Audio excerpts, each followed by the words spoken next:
Good morning. It is Monday, November 9th, 2020. This is the virtual special meeting of the Commissioners of the City of Rehoboth Beach. I'd like to call this meeting to order at 9:01 a.m. I'd like to do roll call. Commissioner Byrne. Here. Commissioner Susan Gay. Here. Commissioner Gossett. Here. Commissioner Srnowski. Here. Commissioner Legree. Here. Commissioner Konesey. Here. And we also have present City Solicitor Glenn Mandalis and Sharon Lynn. We have a quorum, so we're able to formally conduct business. The purpose of this special meeting is to establish a new date and time for hearing the Clear Space Theater and Rehoboth Spotlight appeals from decisions from the Planning Commission. I'd like to entertain a motion to establish the new date and time for the appeals as noted on Monday, November 30th at 10 o'clock a.m. I so move. Who seconded? Second. All right, so we have a motion and a second to establish a new date of Monday, November 30th at 10 o'clock a.m. For the hearing for Clear Space Theater and Rehoboth Spotlight appeals from the decisions of the Planning Commission. All those in favor signify by saying aye. Aye. Aye. Those opposed? And the motions passes unanimously. Thank you very much. And with that, this meeting adjourns, and we will have a slight pause before starting the workshop meeting. Thank you.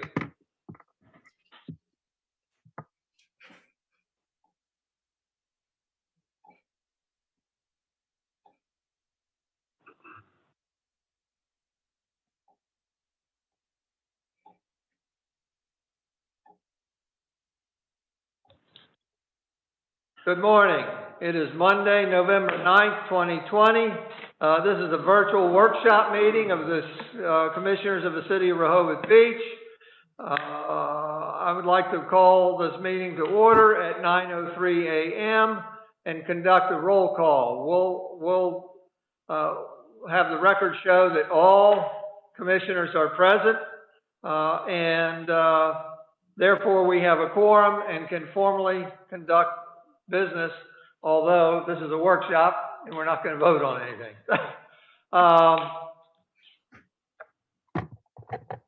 There we're going to get into correspondence. We have 4 bits of correspondence. 2 pieces of correspondence are embedded in the agenda. The other 2 will be embedded after this meeting. The 4 correspondence pieces are an email from the Rehoboth Beach Homeowners Association regarding committee membership requirements.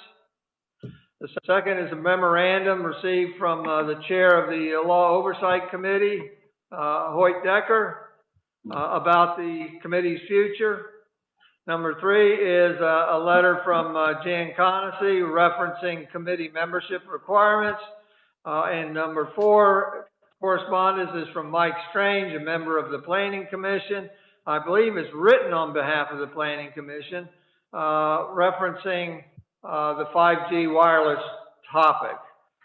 With that, I wanted to identify the members of the public that are signed up to speak today, and it is Richard Perry, Carol Everhart, Hoyte Decker, Joe Davis, and Doug Cowant from AT&T. Thank you for all being here. At the appropriate times, I will call on you all to offer your perspectives and comments. Thank you very much. With that, we'll go to the city manager's report. Thank you, Mayor. Good morning, commissioners. The city had advertised for bids for meter replacement, approximately 100 water meters in the Breezewood section just outside the city. The bids were received and opened on November 4th. There were 4 bidders, and they are currently being evaluated. The Delaware Avenue Comfort Station Improvements Project has a bid opening scheduled for tomorrow, November 10. We had applied for a drinking water matching planning grant, and the city received a purchase order for that, and will now begin the study for that for wells 6, 7, and 8. This past Friday, there was a very nice dedication for the Tom Zeller's Pavilion, honoring Tom Zeller's of the Country Club Estates community. Rehoboth Beach residents, elected officials gathered to commemorate Tom. Tom passed away last October 2019. And the pavilion sits on the site of Stokely Street Park, and it was a very nice celebration attended by the mayor and the public, and Senator Ernie Lopez, who was the cause for contributing funds for the pavilion. The Christmas tree will be delivered on November 18th and be on display and lit throughout the holiday season. Although we won't have a tree lighting celebration this year, the holiday celebration will not be forgotten. And the city would like to thank Jerry Owens of Lewis for his generous donation of this year's tree. City of Rehoboth Beach will be accepting toy donations through December 22nd for Toys for Tots. There will be collection boxes in the Rehoboth Beach Police Department lobby. New and unwrapped toys are accepted. And Veterans Day will be celebrated Wednesday, November 11th, this Wednesday. In observance of Veterans Day, residential trash pickup will not be affected. Thank you, Mayor. Thank you. Any questions for the city manager? If not, we'll move on to city solicitor's report. Thank you, Mr. Mayor. The only thing I have is that today the city, with its outside counsel, Max Walton, will file its answer and reply brief in the Beach Walk case. Remember, this is a case that we're in a vested rights analysis now to see if the applicant has vested rights to continue their application under the code, in that the ordinance requiring only one building per lot, whether it apply to them or not. So we'll file that brief today. Then there'll be one more round of briefing, and then at that point, the case will be entirely submitted to the court, and the court will be able to decide whether it wants oral argument or not, which I anticipate it will want oral argument. Once that occurs, the case will be completely submitted, and we'll get a decision. I can't estimate right now about how long that'll take, but it will. But I have every anticipation that it'll be a decision in 2021, probably the first half of 2021. Any questions for the city solicitor? Jay, you're muted.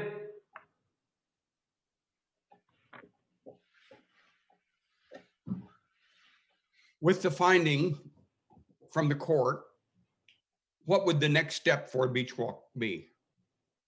If they... Well, it depends on what it depends on what the court finds, but we have every anticipation that however the court rules, it does not have discretion to grant the application or deny the application in total. It'll give us direction as to whether the ordinance applies or not.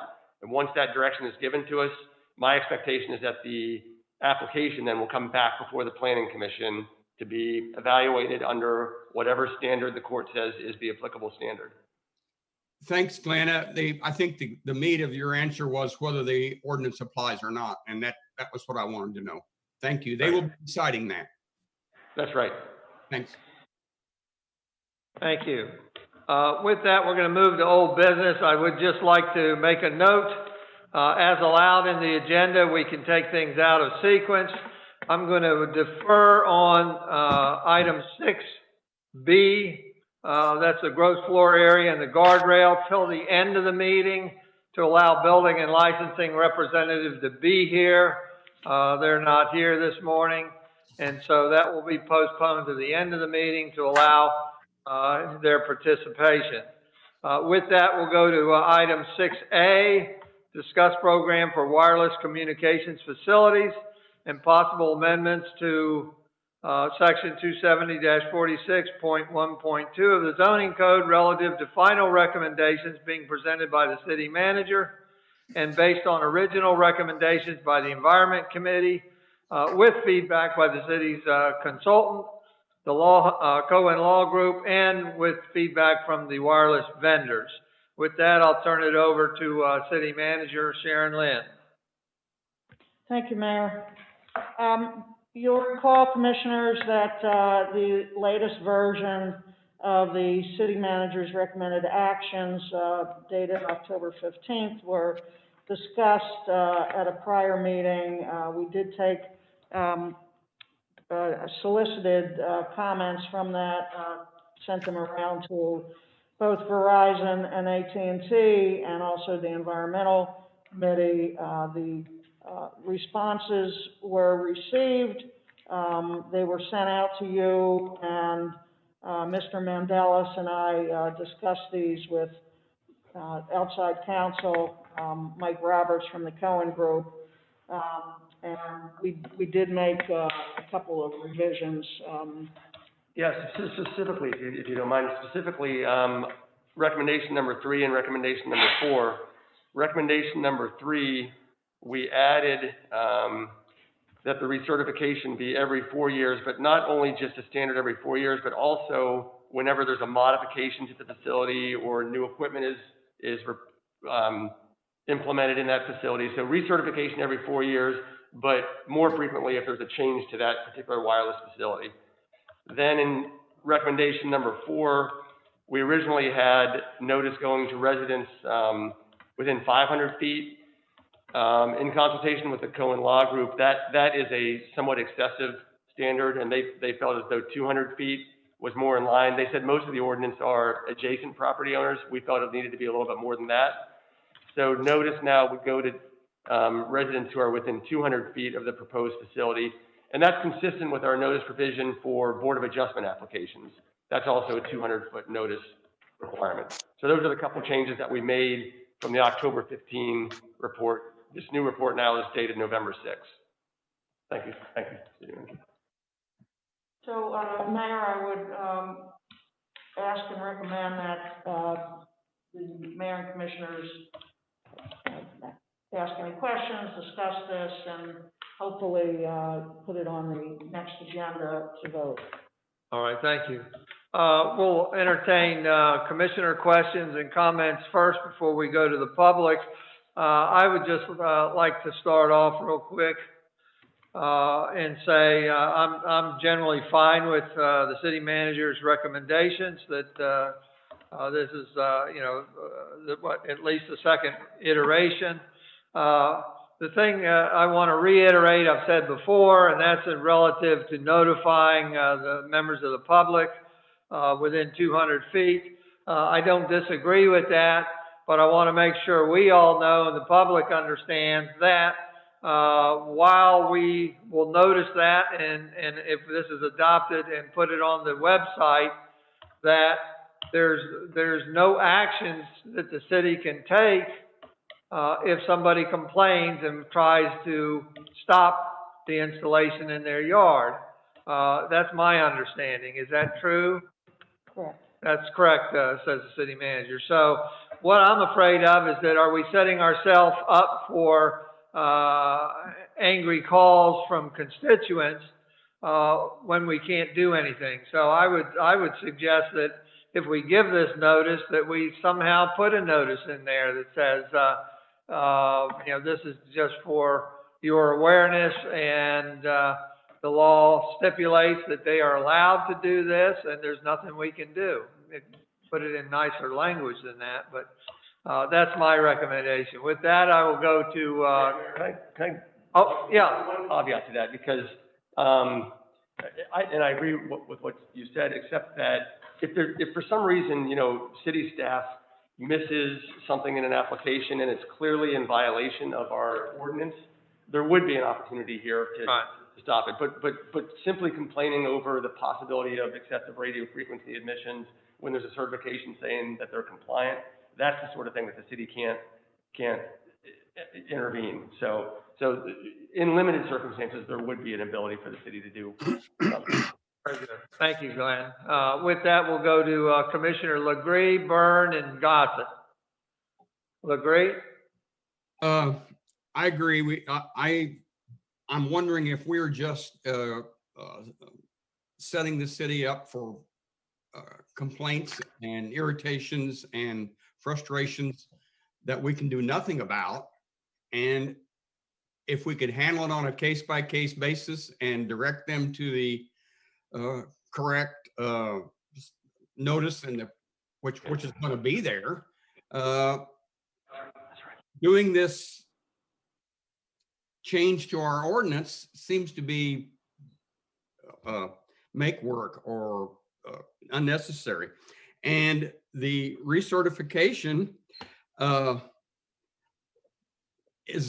I don't see that as being very pressing right now. And to just change our ordinance when it was changed already once since in the last year seems to me almost worthless to do. This is a rapidly changing subject. There are people who believe that the cost, the $270 per attachment, will not stand. There's no escalation clause in there, and that's probably not going to stand. So we're going to have to change our ordinance when that comes along. And there may be other successful cases against the FCC regulation that we don't even know about that are in the works right now. So actually, to change our ordinance just for the recertification, which we can do at any time, which we can do when we have to change it in the future, seems to be just make work. And the 200 feet, I agree with the mayor. It's just a cause for irritation that we can do nothing about. And put the notice on the website that that's what we can do, and refer people to the website. Now I realize that I'm a minority on this, but those are my thoughts. Thank you. Thank you, Commissioner Legree. Commissioner Byrne? Yeah, thank you, Mayor. I agree with your comments a few minutes ago. And what I really want to say is a big thank you to the Environment Committee for spending a lot of time researching this, discussing this, debating this, and then listening also to the city manager, to the Cohen Group, to the city solicitor, and then coming back with some compromises that seem to fit well with the direction that I think that this should go. So I thank all of those folks that I mentioned, and particularly the city manager, for working hard on listening to everyone and giving us this information in a fairly succinct kind of a way that I think makes good sense. I can totally support what's in the information that we've received with the updates that we just heard from the solicitor. I think this is all being done in the spirit of transparency to our residents. I think we owe them that, and I agree that we need to help them understand what the law is and what they can do and what they can't do. But I think just having information in and of itself is important. And then it's also in the spirit of public health. There is a lot of concern out there, and I know it seems like there's some very strong opinions on different sides of this, but I think we need to help people have an opportunity to gain this information, and then to understand also what our limitations as a city are. Our residents are smart. They can sort through all of this information, and I think it'll be more than just setting people up for a lot of complaints.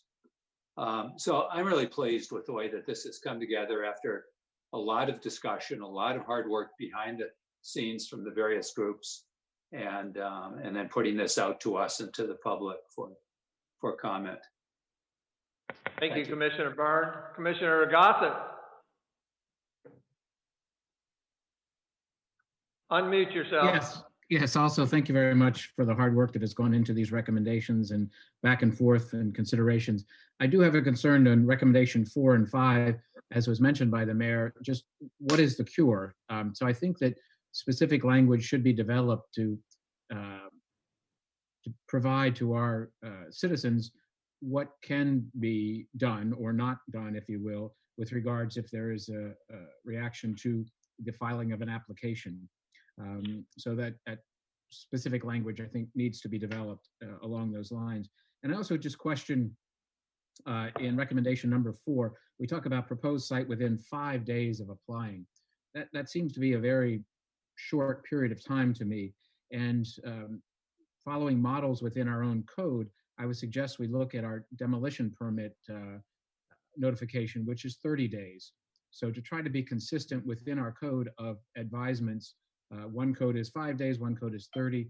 I believe 30 days is sufficient time, or more than sufficient time, but I don't think 5 days is long enough. So I would suggest that, again, to be consistent with other parts of our code, specifically our demo permits 105-2, that we go with 30 days, unless there is a... Can I comment on that? Sure.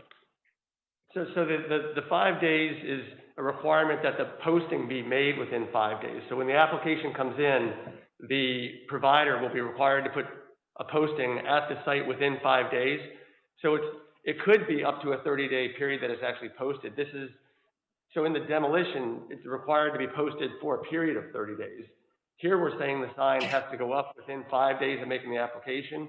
And the reason we have that short time period for them to put the sign up is because the city's under either a 30 or 60-day shot clock to get a decision made on the application. So we want the sign to go up fast, so it can be up as long as it can until that decision is made by the city within those shot clock timeframes.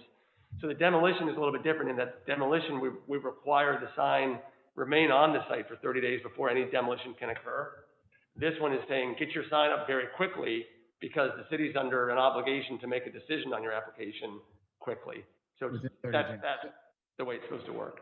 So it could be up to 35 days that it's actually posted. Is that an understanding? Yeah, pretty much.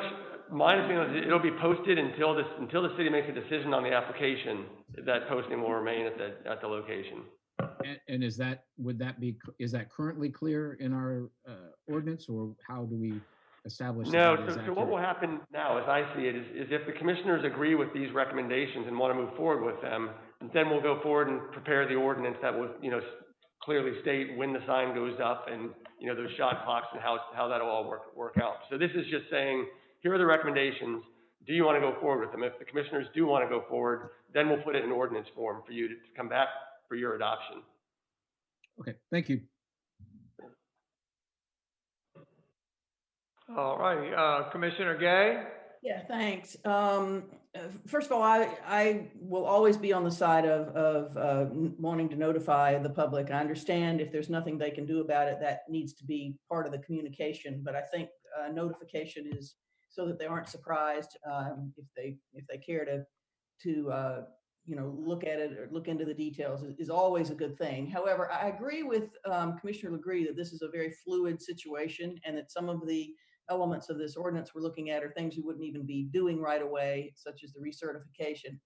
And I'm very aware that, and I know you said at the beginning of the meeting that Mike Strange's memo would be attached to the agenda afterwards, but I'm also aware that they've got the Planning Commission has this on their agenda to discuss on Friday, based on his recommendations and based on his knowledge in this field. And I'm wondering if we should wait until they come back with some reactions to the recommendations or input before we move ahead with it. Just a question. Well, let me react to that. The Planning Commission is meeting on the 13th. You say that's on their agenda. They could, I guess, possibly come up with some recommendations or conclusions at that meeting. Our next regular meeting is on the following Friday, the 20th. So, if the commissioners are amenable, we can aim for putting a consideration of this on the 20th, subject to just doing it or subject to any comment from the planning commission. So that's something that you all will have to determine. With that, we'll go to Commissioner Legree. I am negligent in forgetting that I need to thank Heather Metz for all the work she did on the Environment Committee. And I need to remind the public that these amendments were submitted to us by the Environment Committee before the Ninth Circuit had even published their findings. So we're kind of shooting them in the foot for a project that they did before the findings even came out. And the findings changed everything that we're talking about right now. And I agree with Commissioner Gay. If the Planning Commission is going to talk about it, and the situation is so fluid that I think I'm interested to hear what they have to say. Thank you. Any other commissioners? What's your pleasure on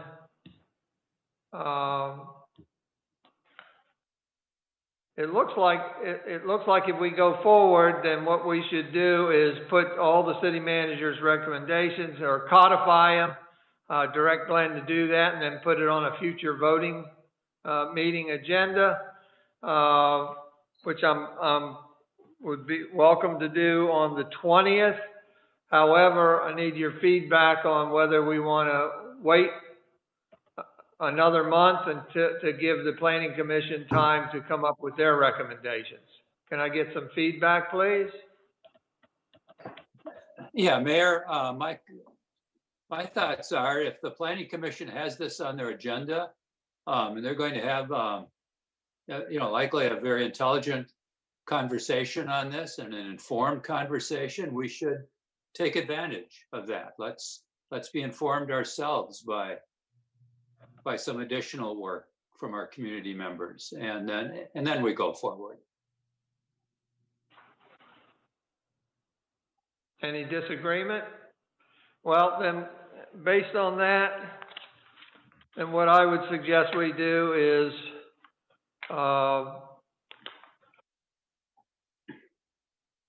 aim for a vote on this tentatively for the regular meeting, December 18th, to allow the Planning Commission enough time to meet once or twice and make recommendations.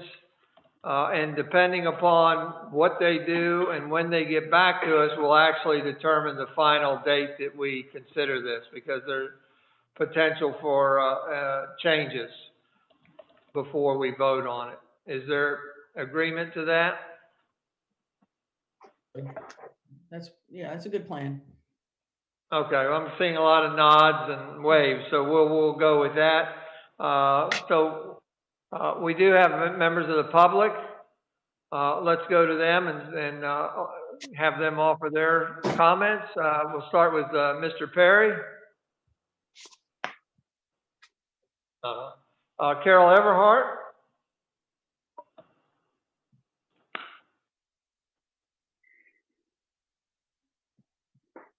No Are comment. you muted, Carol? Nope. No comment. Hoyte Decker?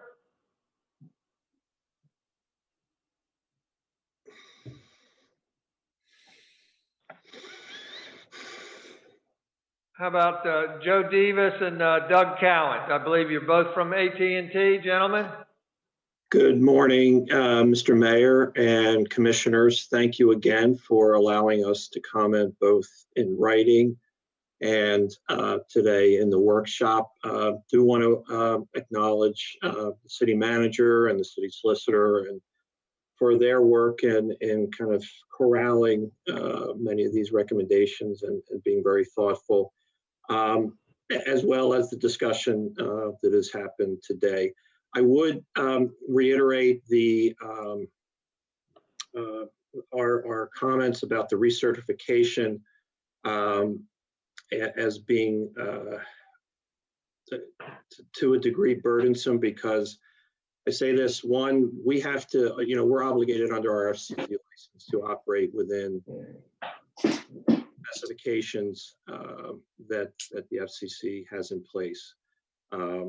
We also, it doesn't, once we determine what our needs are, it doesn't really make any sense to increase or change the dynamics of the RF because it has a very specific need. Unless, of course, there are changes to the equipment and things like that, and we certainly think that there's merit there. The reality is we have hundreds, if not thousands, of municipalities that we're working in to continue to augment and intensify our network, and in a very practical way, trying to keep track of various regimes post installation, aside from what our obligation is under the FCC. It could be, quite burdensome and difficult to track. So I would simply reiterate that. I obviously it'll be left to you on this, but I thought, if you notice, our comments were quite limited because we think that there's been a lot of really good analysis of this by the city team. So that's really all I need to say at this time, Mr. Mayor. Thank you very much. Thank you, Joe. Did Doug want to say anything? I'd like to defer to Joe's comments, and I have no further comments at this time. Thank you very much. All right, thank you, Doug. With that, we'll close the public portion. We have Commissioner Gossett would like to say further words. Yes, just on the timing on this, I think if we are going to wait for the Planning Commission, that we should officially make them aware that we are awaiting their comments on this specific topic so that we can incorporate them. And if they could have those back to us by the December 7th workshop so we could review them and then be prepared for a vote on the 18th, just to keep things on track with this. If that's what I would propose, or at least to make sure that the Planning Commission is aware that we are waiting on their comments from this specific topic. Thank you, Commissioner. I will follow up with them directly with that message and suggest a tight time frame, being aware that there is a time constraint that we would prefer to adhere to, but if they need more time, then they'll need to let us know ahead of time. Commissioner Legree? I think the public should know, and I think we should remember that employees of Verizon and AT&T are concerned with their bottom line. That's their job. Their job is to increase the bottom line and to the benefit of their shareholders. So when we have those folks on commenting, we need to take that with along with the good things that they're saying, and they may not have as their primary objective the welfare of Rehoboth Beach. So, I think the public needs to know that. Thank you. Thank you. Anybody else?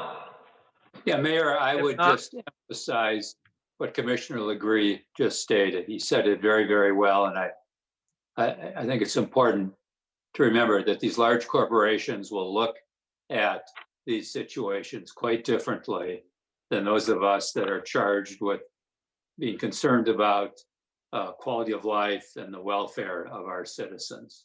Thank you. And thank you, Commissioner Legree. Thank you. And with that, we have direction, and we'll follow that. Thank you very much. With that, we'll go to the next item of business. Again, deferring the gross floor area to the end of the meeting. Our next item of business is review of committees and task forces with respect to mission objectives, membership criteria and makeup, creating new and sunsetting committees and policies and other related topics.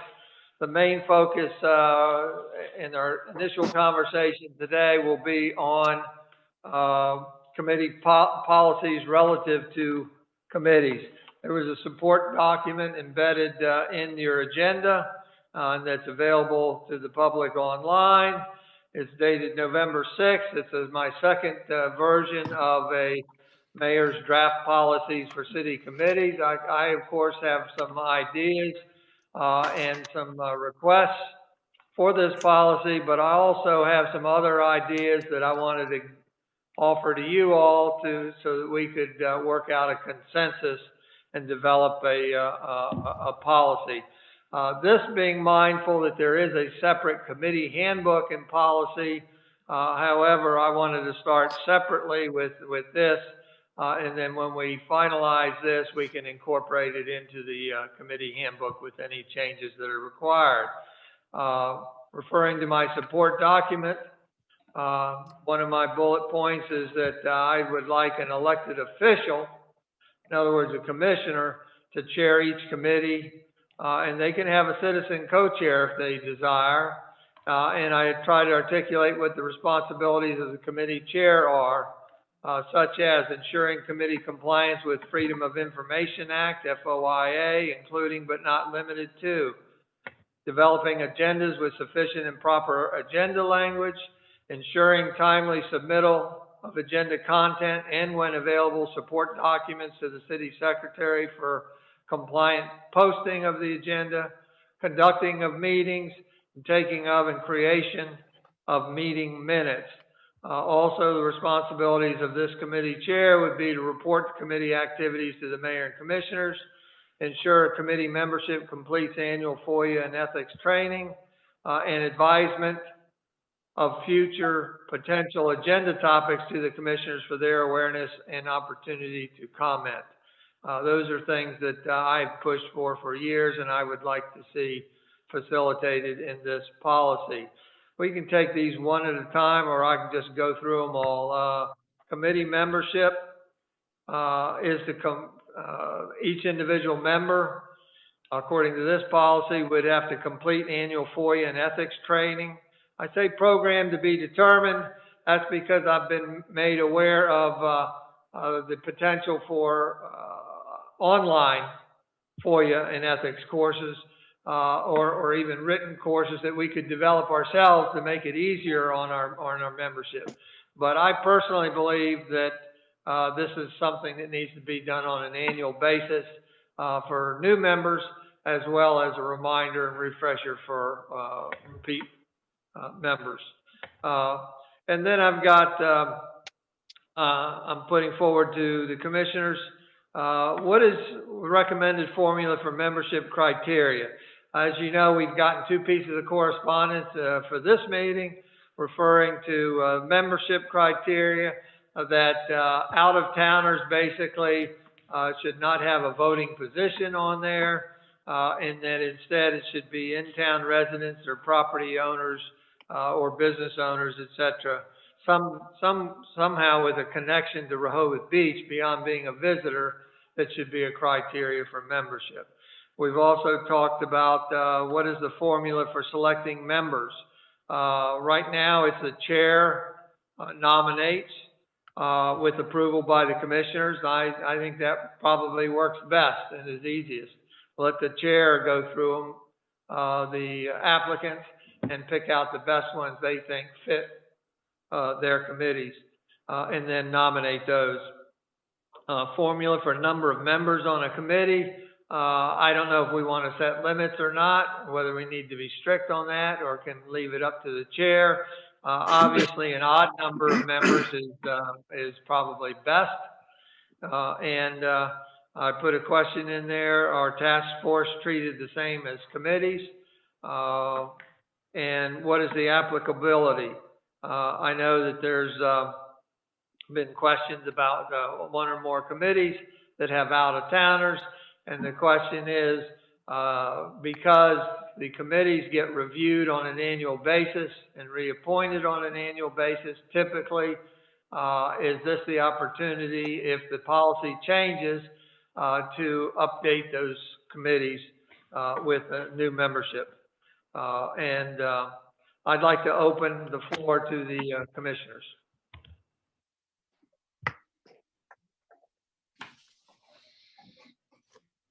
And if there's not going to be any comments, then I'm going to pick everything and Mayor, put it to in make there. some comments. Yes, sir, Commissioner Byrne first. Yeah, thank you, Mayor. I'm really supportive of almost all that you have outlined for us and just discussed. obviously you have question marks after some of the items, and we'll need to become a little more specific. And so I guess I'll sound like a broken record for just a minute or two again. And so if you will permit me to talk a little bit about membership criteria. And I also understand the reality that I'm sure I'm in the minority, maybe very small minority. And so with all due respect to other opinions and to the RBHA for their letter, the folks that are, as you called, out-of-towners are really not quite the same as visitors, people that just kind of swing through town and sit on one of our committees. I mean, I think of probably about half of the Environment Committee. These are folks that live within the shadow of our city, live here full-time, year-round. This is their city. This is the city they relate to. They have a stake in the success of Rehoboth Beach. They care as much about the viability and success in all the different ways we can measure it as I think you and I do. This is where they shop. This is where they eat. This is where they recreate. This is where they spend a lot of their money. So they are stakeholders in the success of our city. And I don't call them out-of-towners. I call them stakeholders because they're not just a tourist passing through that on a whim decides to get on one of our committees. They take this work seriously. They take advancing the mission of the committee very seriously.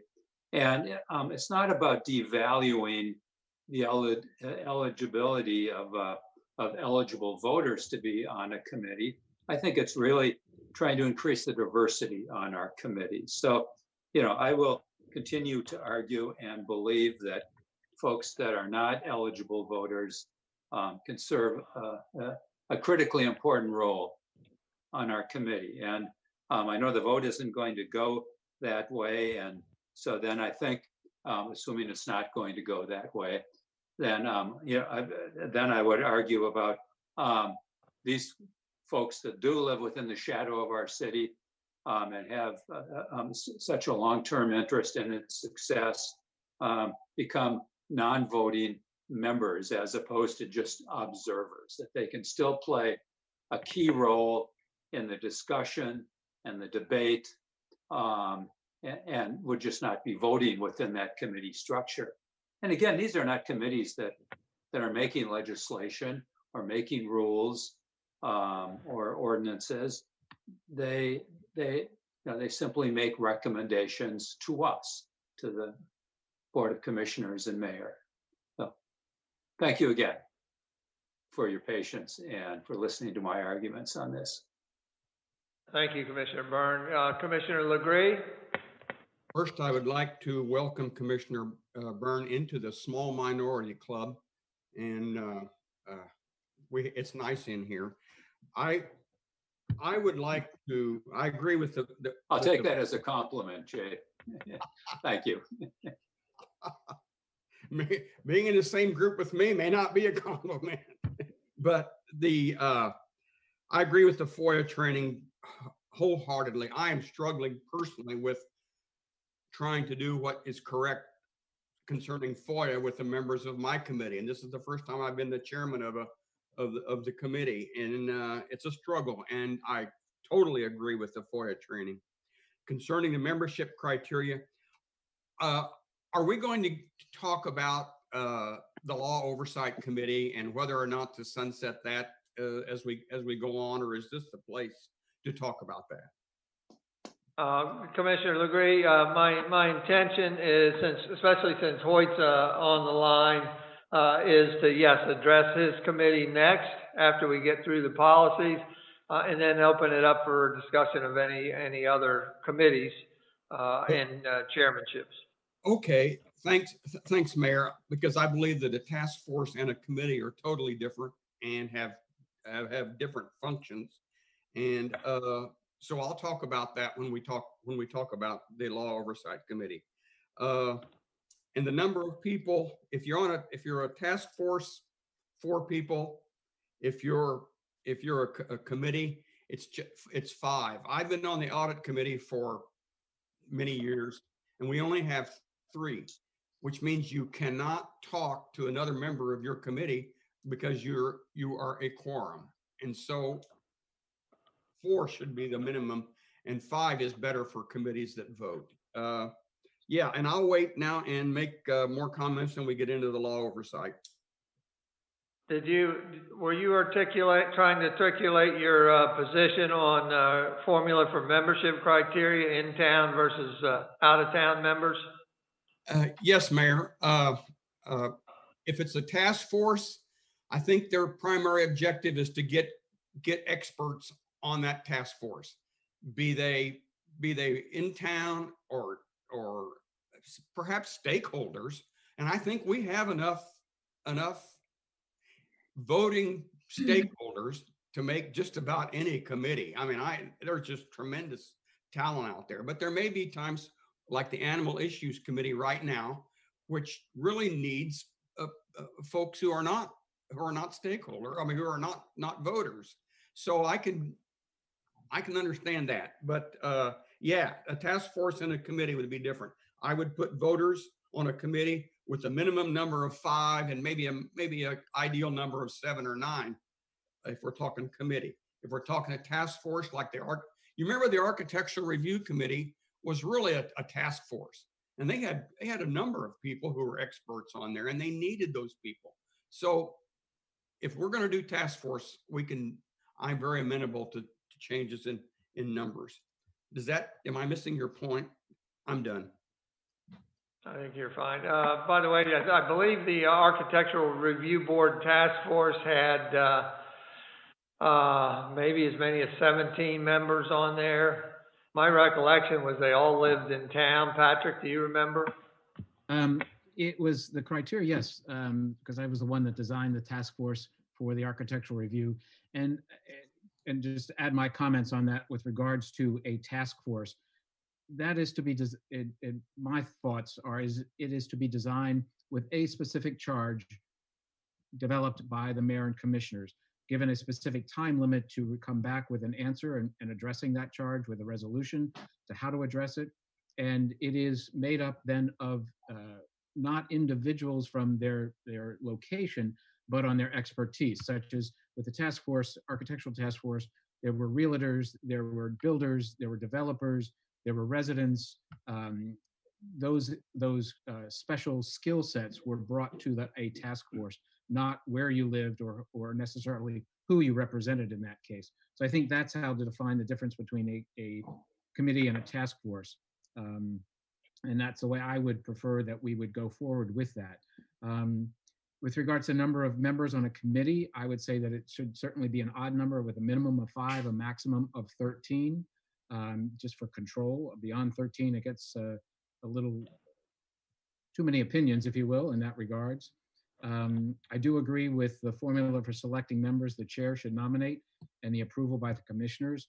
And I think that should be set on criteria and then considerations in that regard of bringing people onto a committee. Jumping a little bit about applicability, our timeline. As is outlined in the handbook that we adopted, there are annual reviews and annual appointments for committee members. So I think that addresses that issue, that everybody is up for a reappointment, if you will, or participation on an annual basis as determined and voted on by the mayor and commissioners. With regards to the formula for membership criteria, I think I would be for committees. I think it should be in-town residents, property owners, but I would also add business owners to that criteria, because they do play an important role within our community.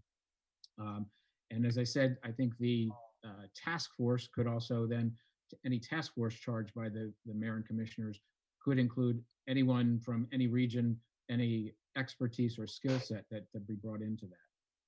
But I think that the committee members, as we've outlined here, property owners, residents, and business owners. And one thing just to put in perspective here, I think we have 16 committees within the community. 7 of which are designed by our charter, which outline numbers and qualifications. We're really only talking about 9 committees that are non-charter specific, that the mayor and commissioners are the ones that really have the ability to set the criteria for those.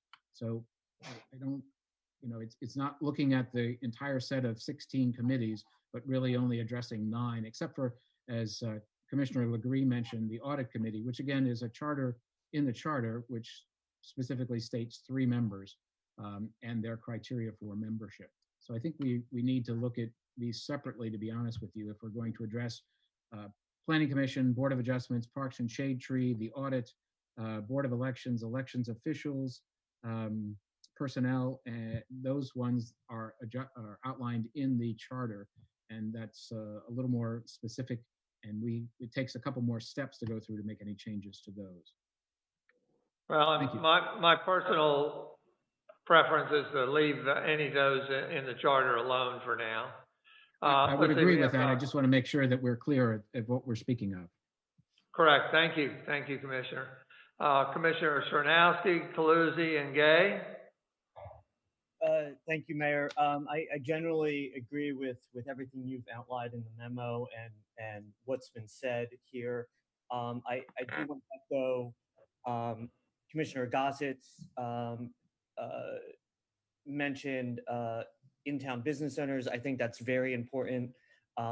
They've played an integral part of committees such as Beach and Boardwalk, the Convention Center, and Bandstand, and parking. So I would like to see them included. Agree we should leave any charter committee alone, any committees that's outlined in the charter. I think 5 to 11 is a good minimum and max for some of the others. And I think that's all I've got. Thank you, Commissioner. Commissioner Calusi? Yes, thank you, Mayor. What you've written down here, I agree with a lot of it. I'll address several different things. The idea, and I think you mentioned this one, of the commissioner being the official chair, I think this is a good one.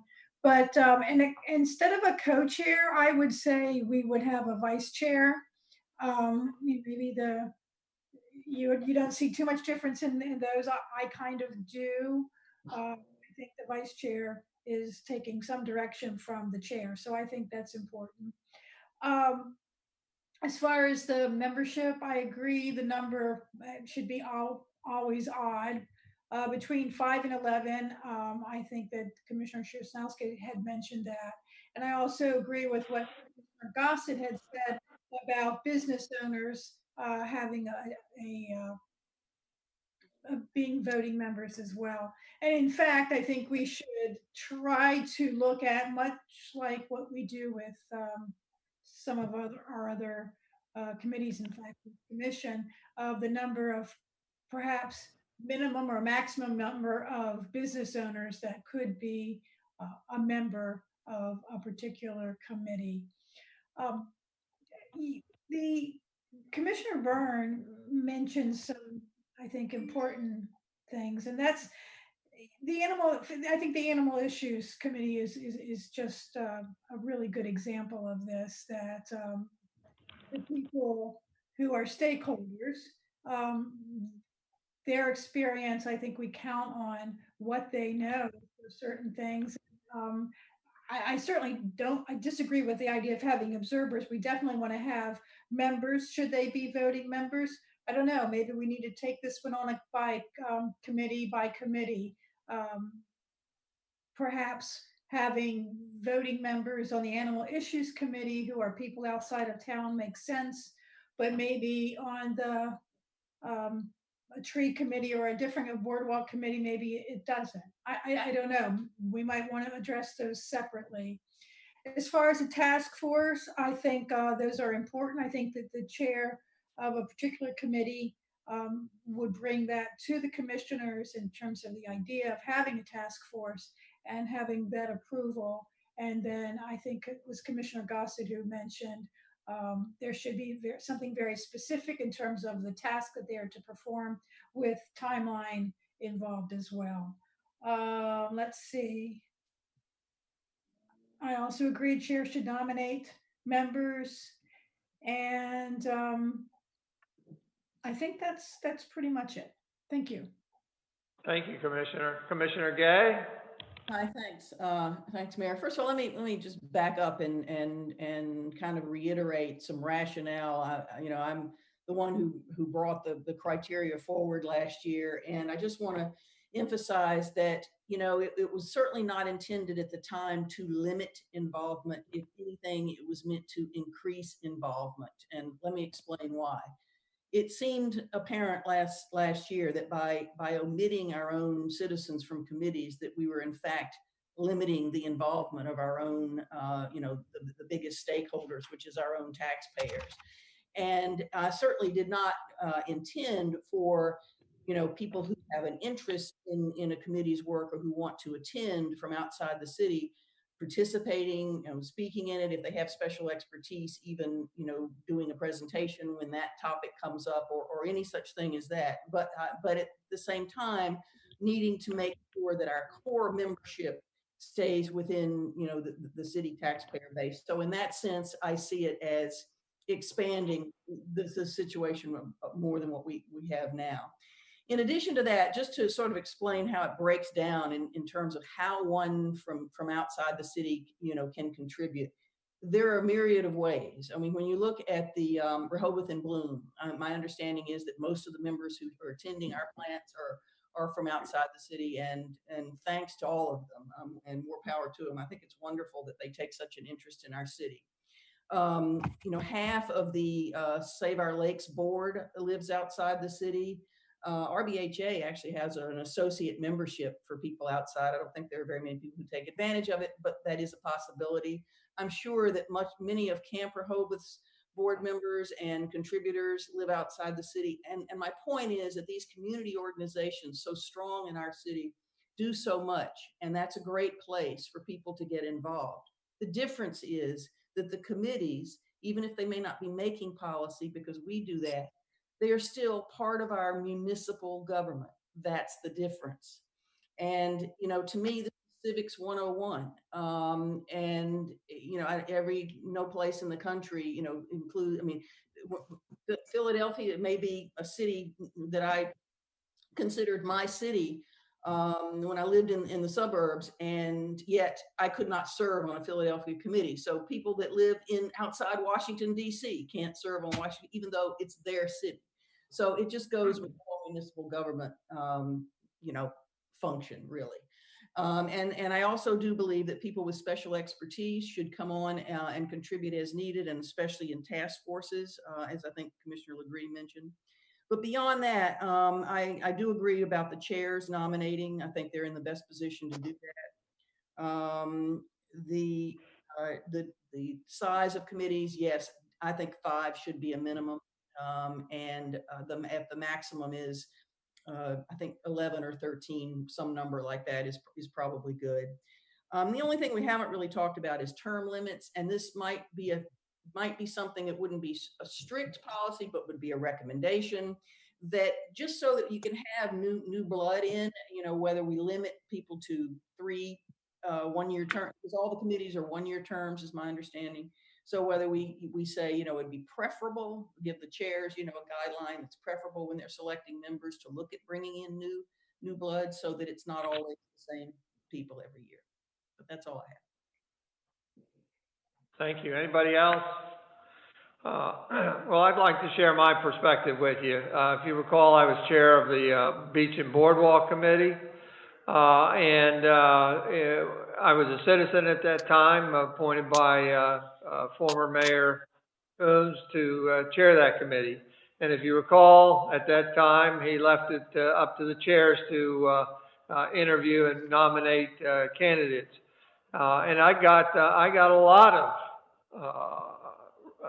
applications, a lot from in town, even more so from out of town, because everybody walks to the town and they come and walk on our boardwalk. And like Commissioner Burns said, they believe they're stakeholders. This is their town. And I understood that. But I focused on those in town. We got somebody that lives on the boardwalk on the north, somebody lives on the boardwalk in the south, so they're residents. In fact, they were all residents, but we had one business representative. They weren't even a business owner, but they represented Funland because they're from the Funland family. So technically, black and white, they wouldn't fit as a business owner, but they were very productive. In fact, this member happened to be on the original boardwalk committee, and was a very valuable member of that because in rebuilding the boardwalk during the time of the original boardwalk committee, the boardwalk, of course, abutted the front of Funland, and they had a lot of input to give to us. So, I definitely would say we've got a lot of stakeholders in town, and at that time, if I had not had enough in-town applicants, I was considering some outdoor, out-of-town thing, because my thought was, well, why couldn't you have at least one person from out of town that actually has to commute to the town on a daily basis to walk the boardwalk, and what kind of insights and perspectives could they share with us? So I think that could be very valuable. I think what really sticks in my craw, I guess, is listening to constituents complain about one particular committee where half of them or maybe more than half are from out of town. You know, if it had just been one member out of town or two, maybe three, I think there might have been a different reception. But because of the severity of the number, it was very distasteful to a lot. And as you know, back then we got emails and correspondence against that as well as today. So I have mixed feelings on it. I hate to be too rigid, and yet I want to avoid the situation that happened not too long ago with perhaps too many out-of-town people being put on a committee when it was viewed that there were a lot of viable in-town candidates. So I'm leaving it at that right there for now. Commissioner Legree. Maybe I could offer a little detour here. Would it be possible to have a non-voter member be individually approved by the commission? Perhaps, let's say you are animal issues and you need a veterinarian, and we look through our applicants and we don't have a veterinarian who is an in-town, who's a voter, but someone who would like to serve. Perhaps that person could be nominated by the chairman of that committee and come before the Board of Commissioners and say, this is an out-of-town person. We do not have the expertise that we need right now. Would you approve this person? Maybe that would help a little bit, but it becomes more burdensome. I don't mean to be using a term that AT&T used, but it becomes more burdensome to the commissioners, but it might satisfy both sides. I too received negative feedback during the campaign from people who had wanted to be on committees, and an out-of-towner was taking a position on a certain committee that they wanted. And when I checked through the applicants, I found that they were telling the truth. They had applied for those committees and they were not selected. And that really burns my insides. But don't need to talk. But yeah, thanks a lot. Anybody else? If not, I'd like to go to the public. Is Rick Perry on yet? Nope. Carol Everhart, would you like to comment on committee structure? I just think that it is wise to broaden the base as much as you can, at least some diversity on it, and definitely have representatives from the business community where applicable. Thank you, Carol. Hoyte Decker? Not on. And Joe and Doug, I assume you don't want to comment. Thank you very much. With that, I'm going to try to type up. Commissioner Gossett, go ahead. Unmute yourself. Yeah, There you go. one comment.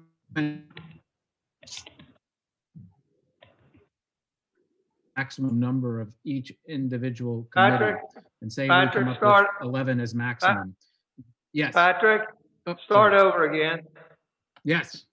All right.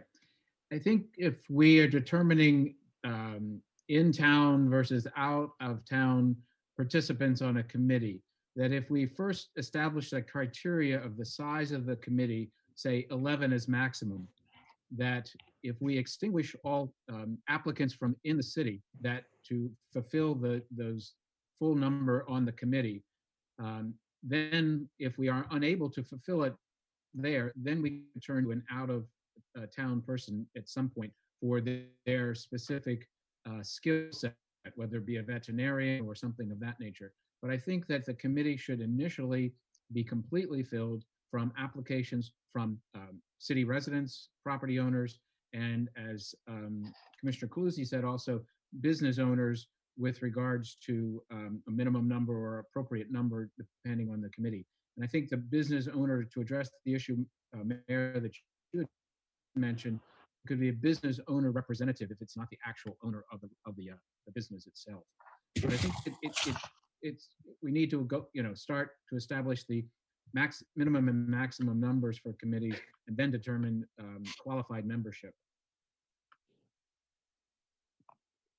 Very good. With that, well, we've got two more. Commissioner Gay? Yeah, actually, I think that's an excellent suggestion that Commissioner Gossett just made. And also, what was I going to say? One thing I wondered was next steps, because in a way we're a little bit behind populating these committees because we weren't able to do it during October, and I don't think we're going to do it during November. But I had thought maybe the goal was to get the policies agreed to and I guess voted on at the November meeting, so that in December we could vote on the membership of the committees. Can that happen? Are we on track? Yeah, I think that's a goal. Yes, ma'am. All right. Commissioner Byrne? Yeah, Commissioner Gay's question was really mine as well. Yeah, next steps. And Mayor, you've put down on your outline applicability timeline. And so, the committee here that's causing some grief for some of you, and the process that was used a year to a year and a half ago is the Environment Committee. And so, we've got some very hardworking folks on there. And clearly the majority here is going to go for the fact that voting committee members need to be residents, business owners, et cetera. So is the applicability of this such that we would grandparent those so-called out-of-town folks in through the balance of this year going toward next August, September, or would their terms just suddenly end within the next month?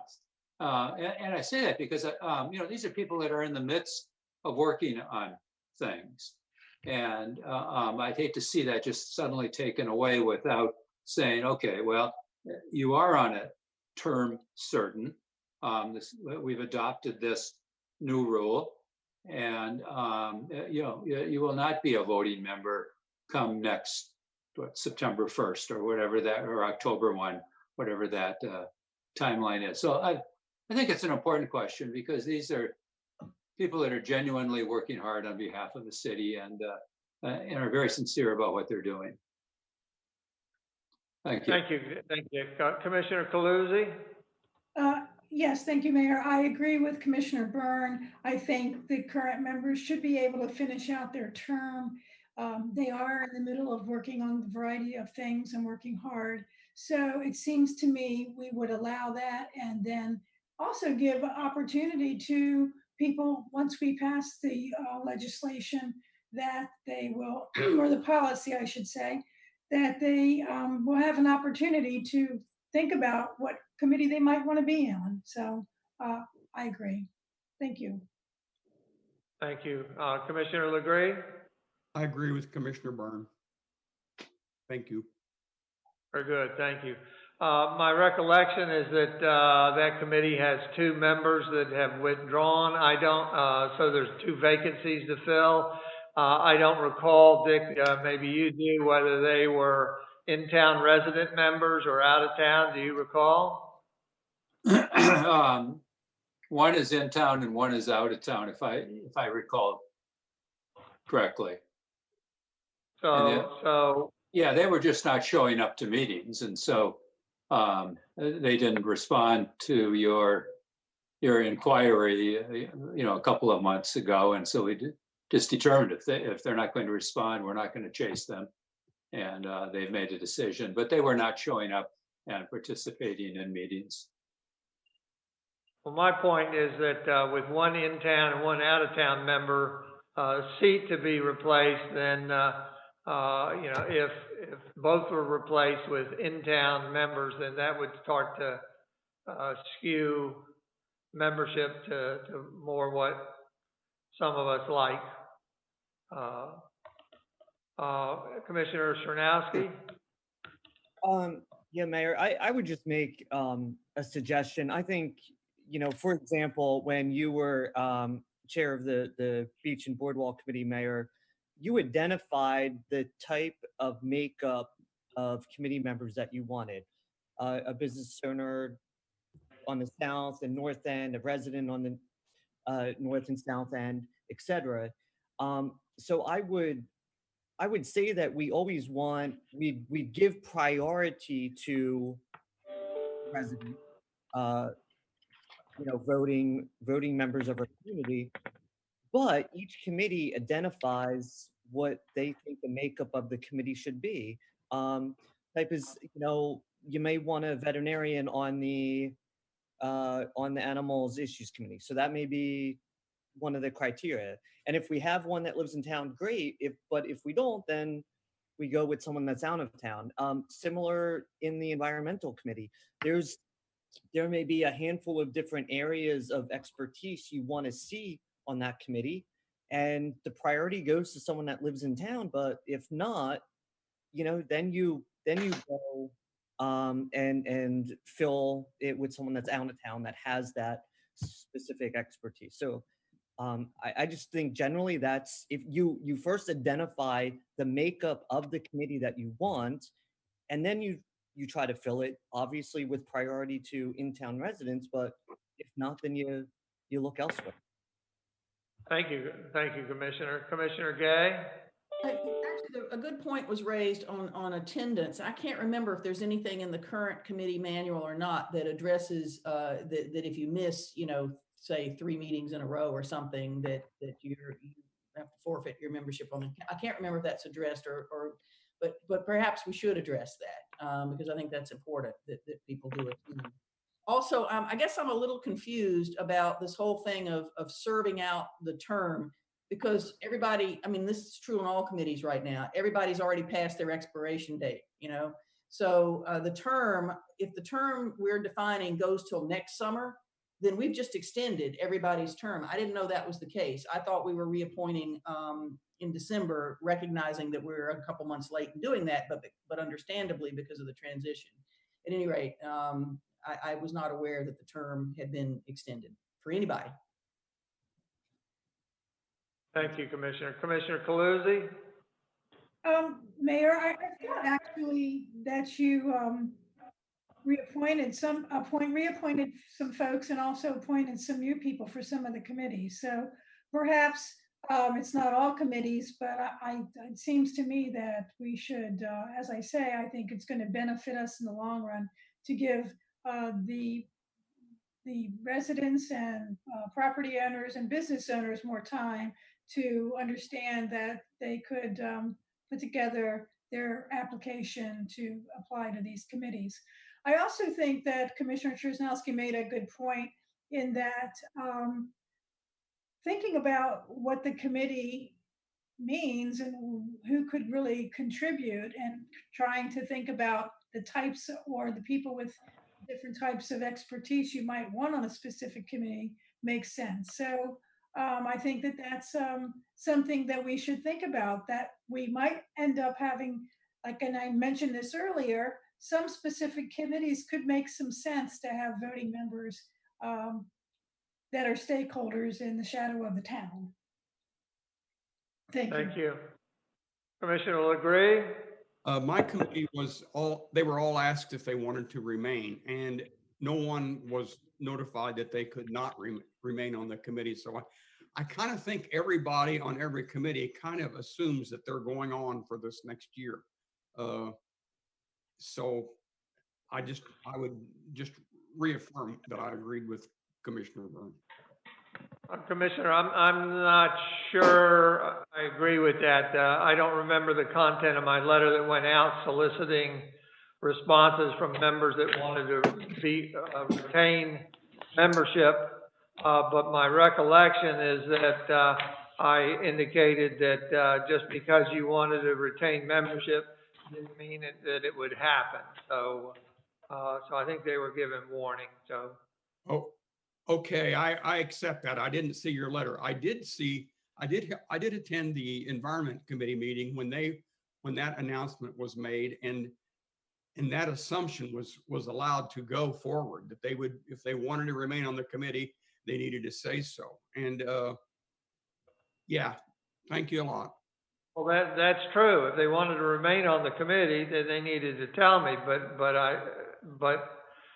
I wanted them to know that that was no guarantee that they would be reappointed. So anyhow, since there's no more comment at this point, let me see if I can take all these comments and put it into a cogent policy that we can address at the November regular voting meeting. And if we're ready, I'm not in any big hurry, but if we're ready, we can vote on it. With that, we would talk about, also at the November meeting, we can continue to talk about committees if we need to. Let's go next to talking about a couple things. One is the chair. We have pretty much chairs for all the committees, but for that is, we have elected officials for all the committees, but for the Environment Committee, Commissioner Byrne, you offered to chair that committee, and I thank you for that. And Pat Calusi, you offered to chair the Street and Lights Committee, and also chair the Parking Advisory Committee, which would be changed to a task force. So if you're amenable to that, I think those are the only two committees that need chairs other than the Law Oversight Committee. So we need to solicit from an elected official who might like to chair that. And that leads us into discussion of the Law Oversight Committee. As you know, Hoyte Decker, as chair of that committee, sent out a memorandum with some different ideas for the future path of the Law Oversight Committee. I just got a note from Hoyte Decker that his computer blew up.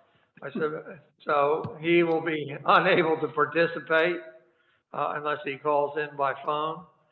So unfortunately, we don't have him to reference, but again, we have a memorandum from him dated November 9th. It's also embedded in the agenda. And I'd like a discussion of this committee again. If you recall, we had a very brief conversation last time where even a member or two suggested that it be sunset. I think we had at least one commissioner saying that they thought it should be sunset. And so this is our other next opportunity to talk about the future of that committee. Commissioner LeGree, you had some comments earlier you wanted to add to this conversation? Yes, I did. I believe that the Law Oversight Committee should be designated with a new name, some kind of a special advisory task force, have a small nucleus of people, maybe 4 at the most, and they would would take on projects and they would expand and bring in members who had expertise in whatever task they were focusing on. Kind of like we did on the utility rate committee. We had people who were experts, and we used Bert, and I say brought in Bert, and we brought in Kevin, and that committee had really a knowledgeable base and a very well-focused project. And I didn't agree with their outcome, but it was a great committee, although they went through some tough times. And give them specific tasks. We have a stormwater management task force going on right now. That is Kevin and Evan and the folks that they're bringing in, and we're going to have a meeting coming up on that. But that's a good thing. Once they get a stormwater management ordinance set up, maybe we could have a task force to decide how much we're going to have to pay in fees to set the rates, just like they did the utility committee. And we wouldn't necessarily need to hire an outside consultant. We could do it with expertise from within. And the commissioners, we have no staff. We are without staff, and there are a lot of things that we could use a special advisory task force for. I would like to know what other cities with beaches are doing with the 5G. I mean, they've got it. We just heard from the AT&T fellow that there's thousands of cities that they're working with.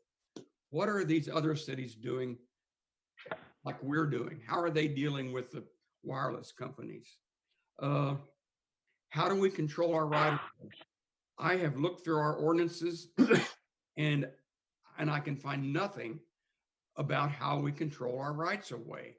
That is a critical project for upcoming with the 5G wireless. We're going to have antennas on poles everywhere, and we're going to be facing the same question, asking the same questions that the people in Dewey are asking right now. Although we don't have nearly as much dot right of way, but we have our right of way, and that would be a good project for us, a task force, to go out and collect data. I know that Commissioner Gay has talked about noise. What a great project for a task force. And when they make their reports, they're retired. They go back to their original little nucleus and wait for the next project to come up. The Lewis Rehoboth Canal. You know, we're going to have, I think, we're going to have a president who is a stone's throw from the canal. What a great time to think about the future of our canal, and it's going to take millions of dollars to dredge that. And we need to think about those things, and we need to be able to strike while the iron's hot. And Senator Carper is already a great friend of Rehoboth, and this may be the time. So a task force could go collect data, find out who owns the canal, find out what's gone before. I mean, I think we know a lot of these things. Find out how much it's going to cost to dredge it, and get a project going. And I'm sure that Commissioner Konesey would be happy to chime in and give us a lot of updates. So those are the reasons that I think we should talk about a special task force. I don't care the number or whatever we want to do, but I think it should be small and then be able to expand.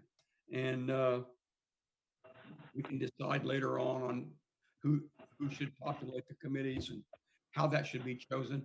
It may be that when we have a real critical project, we would want to be in on how we choose people to be on that committee.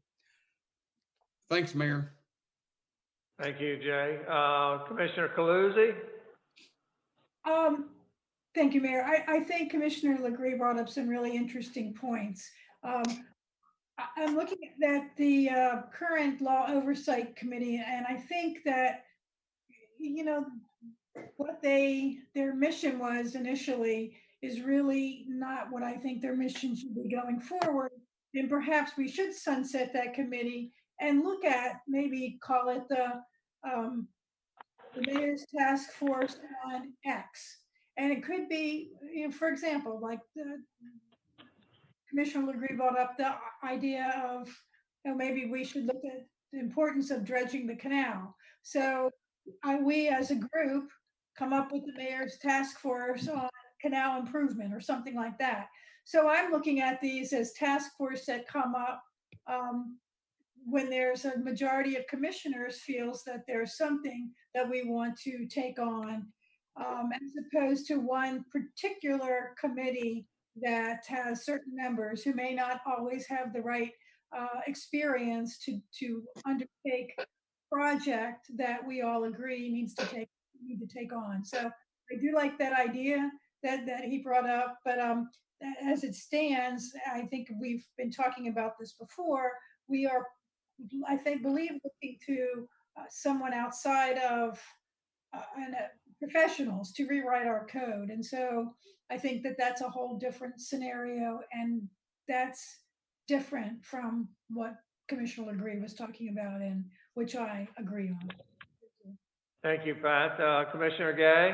Yeah, I just want to clarify, Commissioner Legree mentioned that something about that I had wanted to look into noise. I think what he's referring to is that I had heard from several citizens about specifically lawnmowers, leaf blowers, now that there are more people in town during the pandemic, and the need to perhaps have something in our code that limited hours, much the same way we limit construction hours.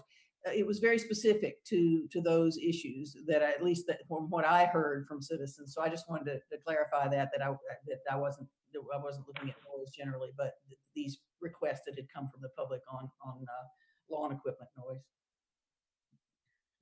I'm going to come back to you, Jay, but I'd like to interject that based on Hoyte's memorandum, he also mentions unwritten practices as something they could pursue, complaint and inquiry handling and ombudsman-like functions.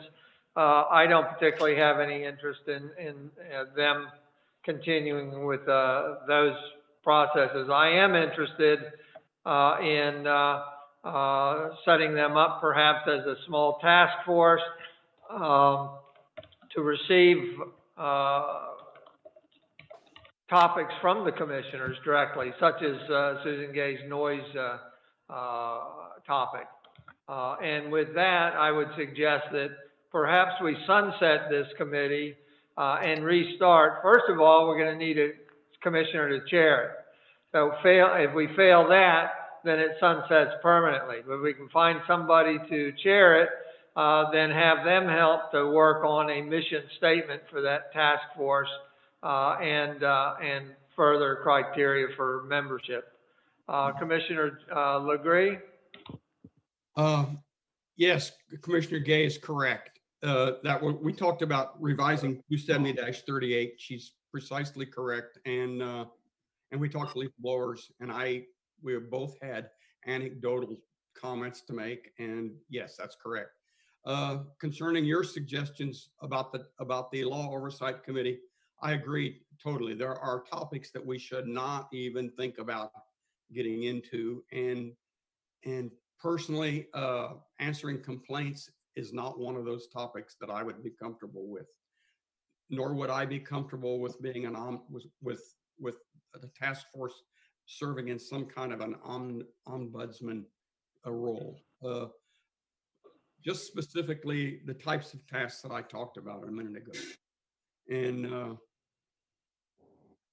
I'm not volunteering to be the chairman of that. This boardwalk or the beach and board, the boardwalk and beach committee is huge. And but if you can't find anybody else, I'll put in for it.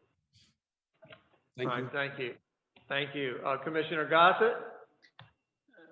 Yes, just so what I think I'm hearing is that there is a consensus to sunset the Law Oversight Committee and either replace it or develop a mayor's advisory task force, perhaps. But in developing that, is the makeup intended to be 3 or 4 or 5, 3 or 5, or the number of core members that address each issue that the mayor and commissioners would bring forward to them. And then those individuals then decide on outreach to skill sets that would address those specific topics, whether it be canal or a specific code or let's say, talk about streetscape on Baltimore and Wilmington, or develop a task force once the topic is decided upon, then reach out and form the task force with qualified members to participate in addressing those specific topics. Is there a thought one way or the other on that? Well, you know, how I view the task force is, I don't know if you recall, Bethany Beach has a charter and ordinance review committee. And it's comprised of residents and business members.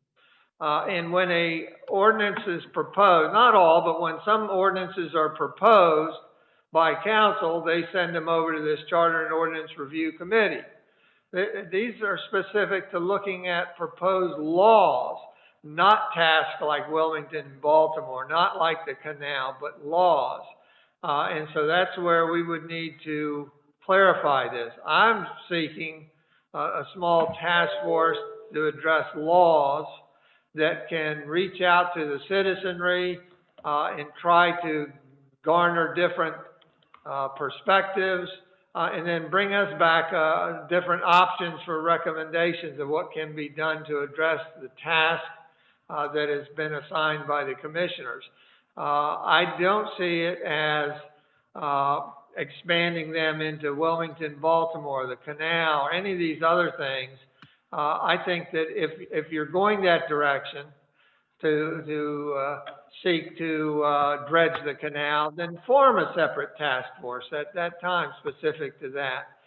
Because you might want to target certain experts for that, or for Wilmington Avenue, Baltimore Avenue streetscape, certain experts in those fields, versus trying to comprise one task force that has experts that are very broad. So I have a different perspective on that. Anybody else? No, Mayor, I agree with what you just said. I like the idea of sunsetting the current situation.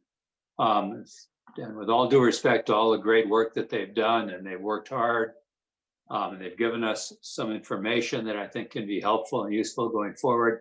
But I do like the idea of sunsetting and adopting the concept of task forces around very specific kinds of issues or situations facing the city.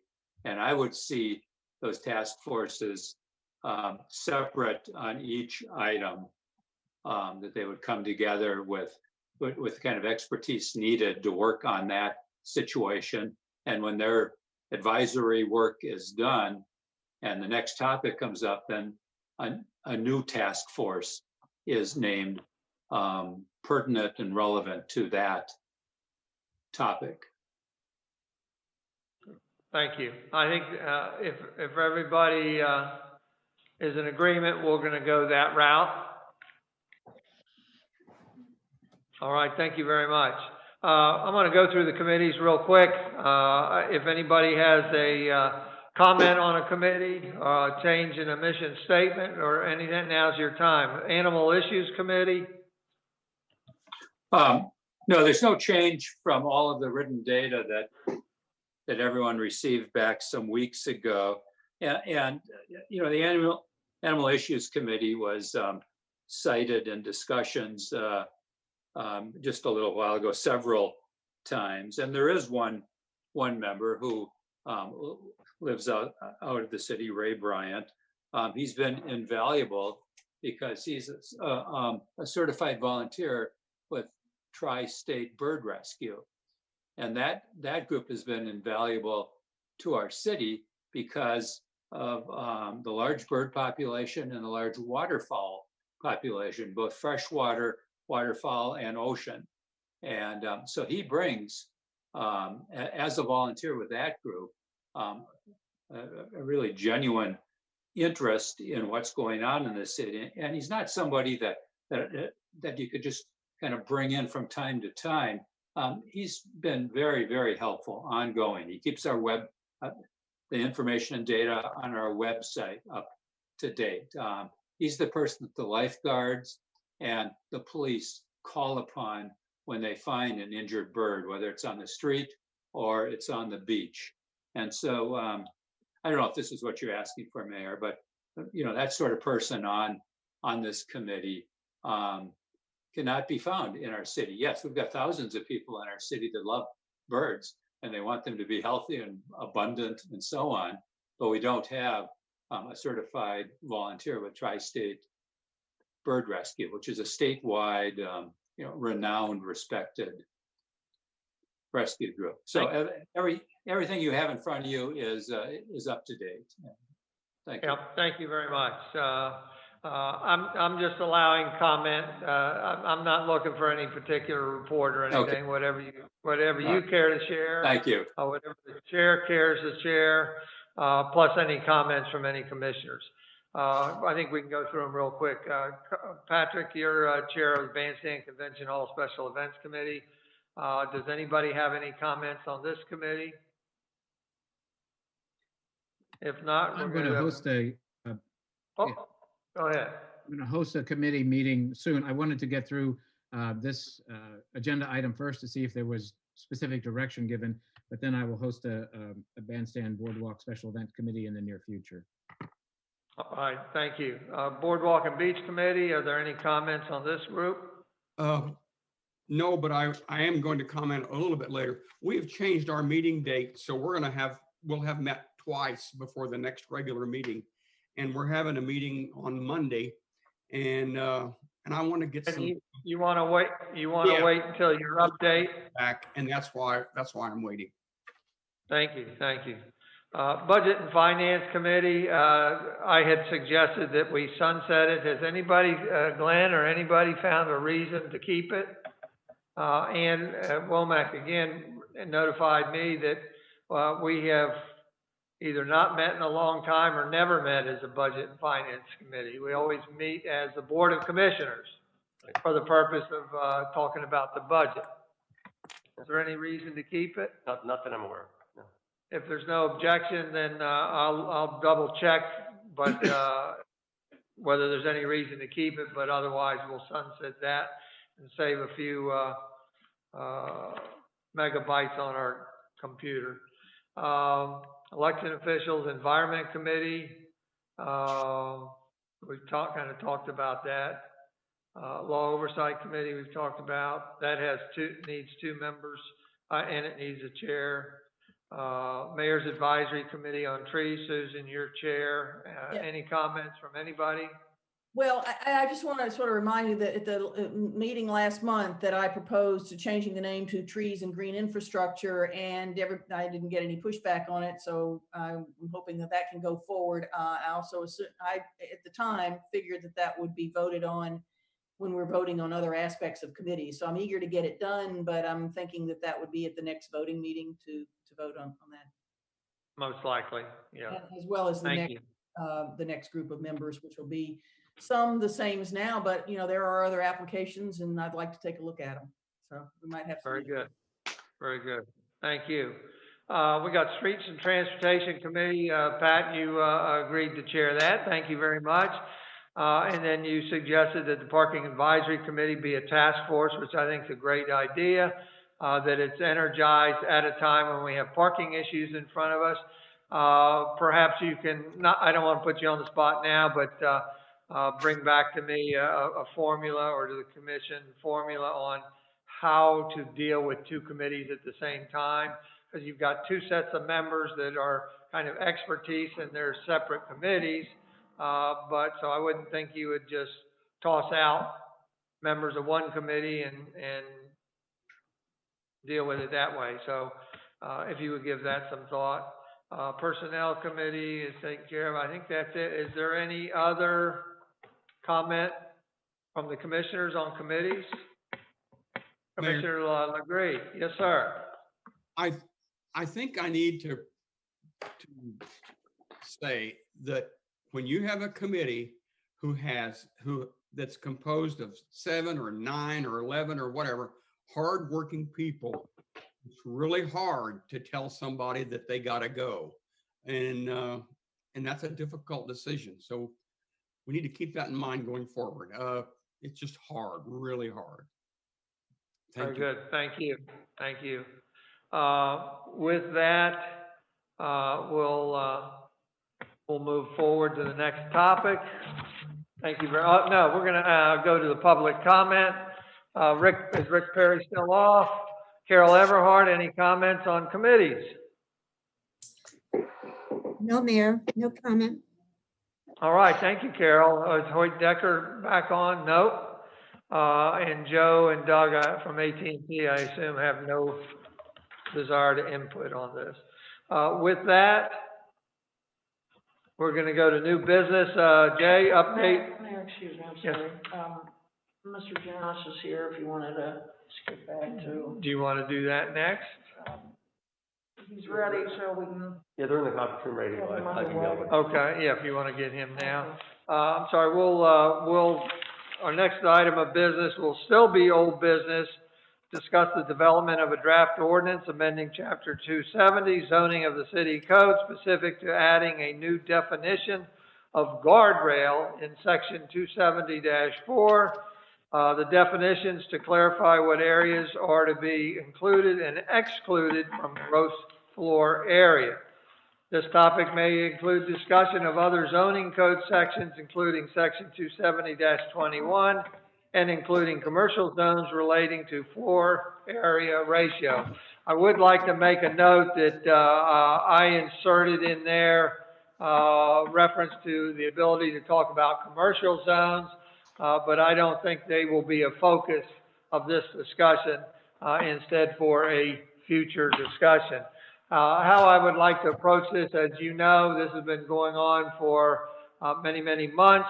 However, I think it's worthwhile to take the time to have Glenn again explain the genesis of this, and then specifically, I hope to get out of this conversation from Glenn and Building and Licensing is, does this indeed resolve the problems that gave rise to this discussion? So, Glenn, if you would give us the single family deficit.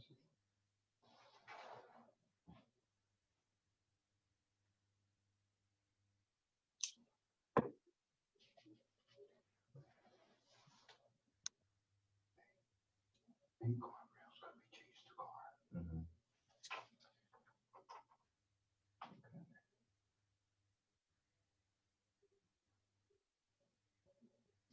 Is he talking? Glenn, if you are talking, we cannot hear you. Oh, I think he may be. Solicitor, we cannot hear you. No volume on you, Glenn. I'm sorry, we were muted in the caucus room. So the genesis of this, again, is that there were two commercial projects that appealed the decision of the building inspector as to how gross floor area is to be calculated. One project was on Rehoboth Avenue, another on Baltimore Avenue. In both instances, the Board of Adjustment affirmed the decision of the building inspector upon the gross floor area calculation. That decision created an issue on the residential side of the house for plan reviews, in that the definition of gross floor area as defined by the Board of Adjustment was not consistent with the way in which the residential side of the house had been calculating gross floor area. That caused some concern that properties who we thought were conforming were perhaps non-conforming after that Board of Adjustment decision. And it also would require the residential side of the house to start performing plan reviews in a way that it previously had not.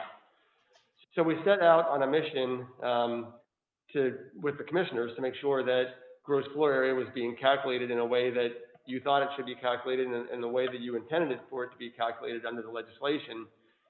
And as you know, we've been through many, many iterations trying to determine what is the appropriate outcome. what you have before you now is a proposed definition of guardrail. And in conversation with Matt Janis, who had been performing the residential reviews, this definition, we believe, will bring plan reviews back to the status quo. That is the way that he had been conducting plan reviews prior to the Board of Adjustment decision.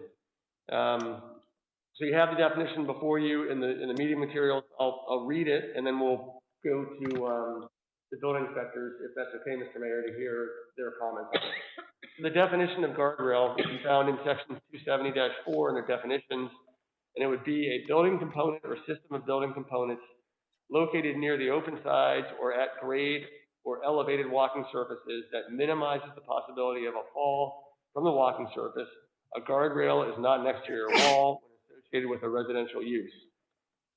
This definition was lifted in large part from the building code and the 2018 building code that the city has adopted, and is not, of course, that definition does not have the last sentence saying that a guardrail is not an exterior wall when associated with a residential use, but that sentence is important to clarify the way that gross floor area had been calculated prior to the Board of Adjustment decisions.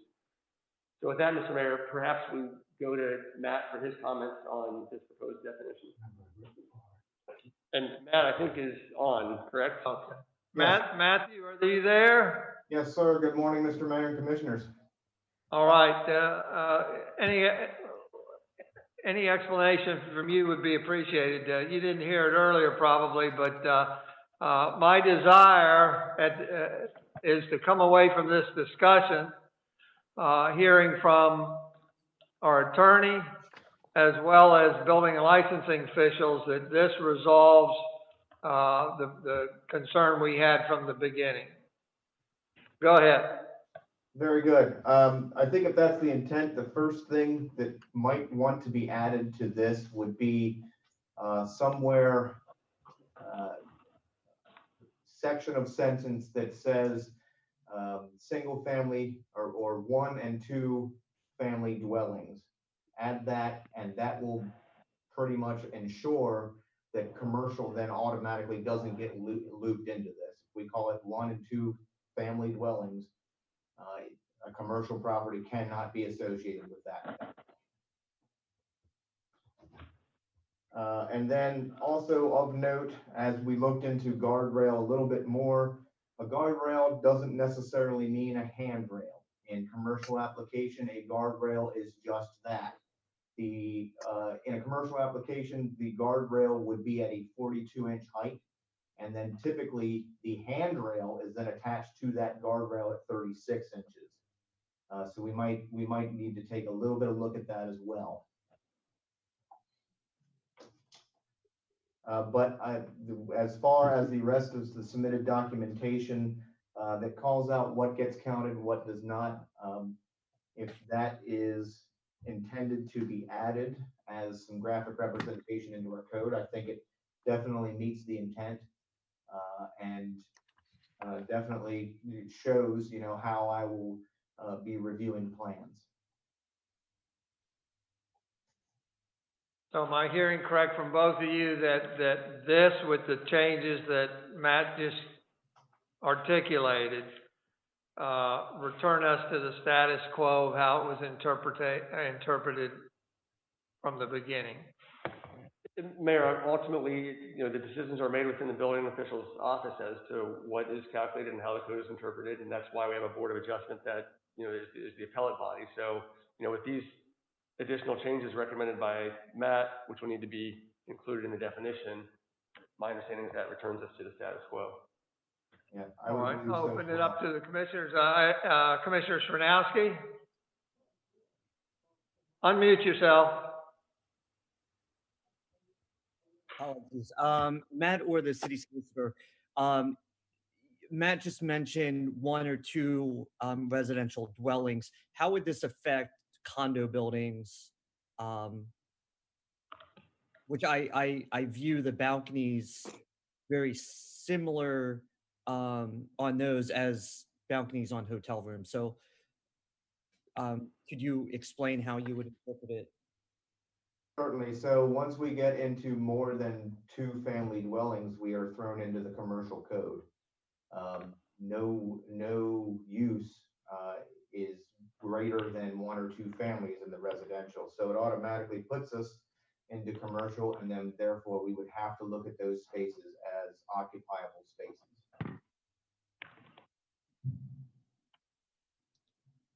Okay, Ed? Yeah, I mean, that, it certainly just doesn't seem fair. One might agree with you there, but that's the reason why residential and commercial are separated. Yeah, you've got commercial aspect of multiple occupancy with, multiple lives in a certain area, whereas residential, it does seem kind of cold-hearted, but they aren't as scrutinized as much, as the potential of grouping hundreds of people into one space versus tens of people. Understood. Thank you. Commissioner Gossett? Yes, we keep referring back to the status quo. And could I ask representing licensing just to define what our status quo is currently as it refers to GFA in residential and GFA commercial with regards to decks? So Matt, we have the, Mr. Hamby is ready to go with the illustrations. If you want to go through those to, again, remind the commissioners what's counted and what isn't counted in the residential application. Absolutely. Do you mind doing that, Max? Okay, just give us a moment, we'll bring those up. Yeah, sure.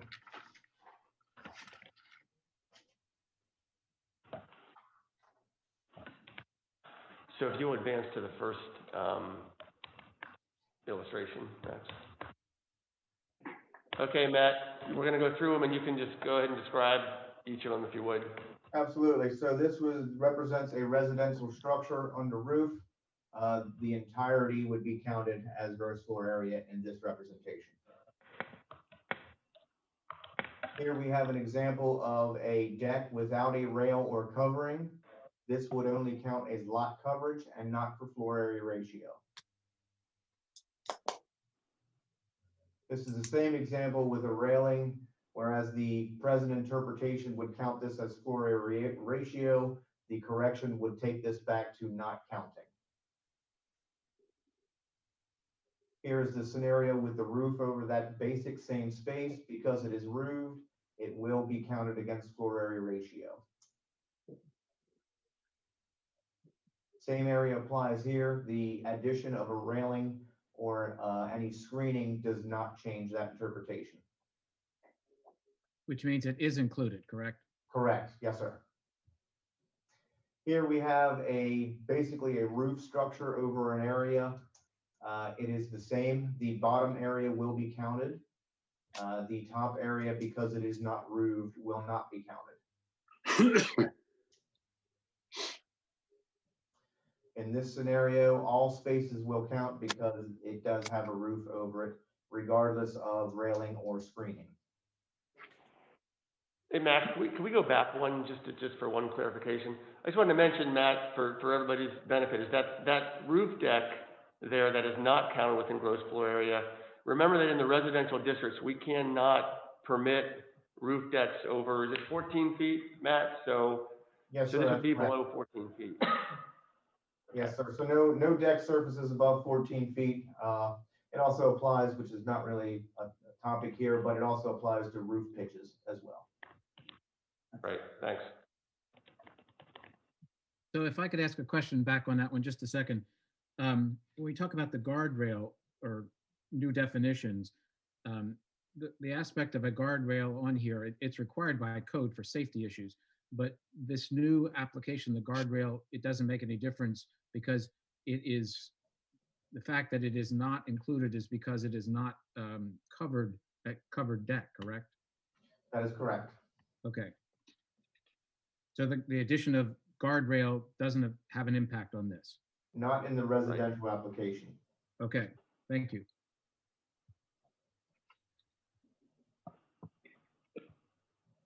So this area is the same as the last slide. Again, the introduction of a railing or screening does not change this. All areas count.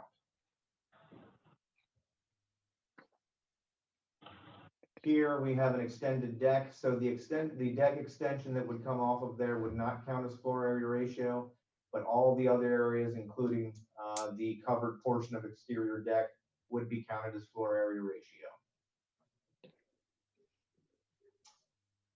Basically the same scenario, whereas an exaggerated overhang is shown here.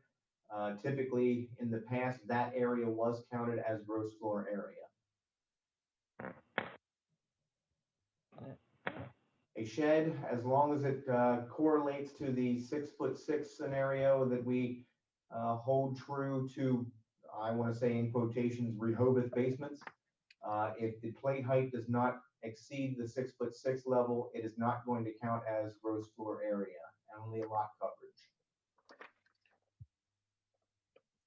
Here, when the plate goes above the 6'6", the area is now included into gross floor area. And this is an example of a patio, swimming pool, etc. Because it has a rail around it, it would not count as it is not roofed. But I have a question on that. Doesn't our code, though, under structure state that specifically calls out swimming pools, pumps, filters, and equipment as part of a structure? And wouldn't structure then be included in gross floor area? Just in commercial, right? Right, right. Right, the distinction is that in the residential portion of the code, it doesn't mention including structures within the calculation of gross floor area or floor area ratio. In the commercial portion, it specifically mentions structures and buildings. So if this was a swimming pool in a commercial application, that area would count as gross floor area. Correct. And I just want to add to that, that I feel like that swimming pools, or while they're not part of the calculation, they are part of the formula in another respect. And that is that if you have a swimming pool in residential, your floor area ratio is 0.5, whereas if you don't, it's 0.6. So we basically have accounted for swimming pools in FAR, right? By giving them, basically allotting them 500 square feet. Yes, Commissioner, you're basically on a general 5,000 square foot lot. You're penalized 500. I don't want to use the word penalized, but you're docked 500 square feet if you're going to introduce a pool to that. Right. So while the pool itself doesn't count in FAR, it's accounted for in the overall formula. Yes, ma'am. Okay. I think we're done with the illustrations. Thanks, Max. All right, thank you. I'll open it up for questions. Commissioner Byrne? Yeah, just a clarification. Earlier in the discussion, there's a differentiation between a guardrail and a handrail. And I didn't really catch that difference. And I'm not sure that it's terribly pertinent to what we're talking about, but I think we often mix up those terms. And when I was looking at the diagrams, some of those I could have easily called a handrail, I guess. Yes. So it'd be good to hear that again. Certainly. So in a commercial application, you're forced to employ guardrails over the 30 inches or even lower actually in commercial. And that's to protect the public from falls off of elevated surfaces, etc. Again, that's a 42-inch in the commercial application. And then in the instance where a handrail is now required, that would only have to be at the 36-inch level. So that's your handrail that you would actually use to help you, down the stairs, down the ramp, whatever. In a residential application, and in the city of Rehoboth, I could say that it's different outside of the county. When you get an elevated surface here in the city, you're only required a 36-inch handrail guardrail, which essentially is the same thing in the residential application. You're not required an additional device that would allow you to grasp that. That device can be all-inclusive. It can be the guardrail and the handrail. Whereas the commercial application, they have to be different because of the different height requirements. Okay, thank you. Yes, sir. Any other commissioners? Yeah, I've got a few questions. I guess, going back to where we started with this, two words that were very critical to our earlier discussions that I don't see being talked about here at all. And that is, when we first started talking about, wanted to define a wall. That was like the number one thing we had to do. And it proved to be complicated, which I suppose is why perhaps this version doesn't include any attempt to do that. But that was seen as our number one task in the beginning, to define a wall. Secondly, the number one problem with residential was the way that decks were going to be configured based on the change in interpretation. And yet, here we have a definition for a guardrail. And I guess I just wonder if it would be cleaner to define a deck and then exclude it in residential zones, because that was the problem that we entered into. So I'm a little concerned about introducing into the code additional wording that could down the road be ambiguous. It may not be today, because we all know sitting around this around this configuration of people, we know what we're talking about. But I think part of the problem with the code is that it gets interpreted, by multiple people over time, and I'm very reluctant to put more potential ambiguities into it. In addition to that, the definition says that guardrail is not an exterior wall when associated with a residential use, and you specifically mentioned, I know, Matt, single family and homes, but I'm wondering if it should say zones, in R1 and R2 or something like that, because in the part of the code that says that structures are included in commercial, it says commercial districts. So we're mixing up use and zone here in a way. So those are some of my questions. Madam Commissioner? Madam Commissioner? Glenn and Matt, do you want to respond to either of those? I think you're familiar with Commissioner Gay's desire to define deck. Do you have any comment on that? I think Matt was about to respond. Is that right? Yeah, Doctor, go ahead. Madam Commissioner, as it relates to your concern between the amendment affecting properties in the R1 and R2, that's why in the R1, it allows for a single family, which is the one single family, and the R2 permits the two family. That's why we were saying that it should be focusing just on single Right. and two family dwellings. Mm-hmm. And your other question was regarding guardrails. Can you repeat that question? Well, I just wondered if, why we didn't define a deck, since decks were I'm sort of going back to all of the conversations we've had over the months that seem to focus on trying to define a wall, which may still elude us, and the fact that it related to residential decks. And so if the fix was to really define what we wanted to exclude from gross floor area in the residential, why we didn't just define a deck, so that and mix, put in that decks above 14 feet aren't allowed, but whatever relates to a deck in the definition and exclude it, rather than trying to come up with yet another term that has to be applied. I agree with you.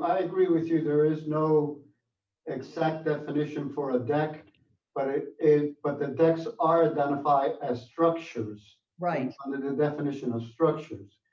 So I can't answer as to whether we should pursue or recommend that a definition for a deck be construed, or we use the fact that we identify decks as being structures as it exists in the code.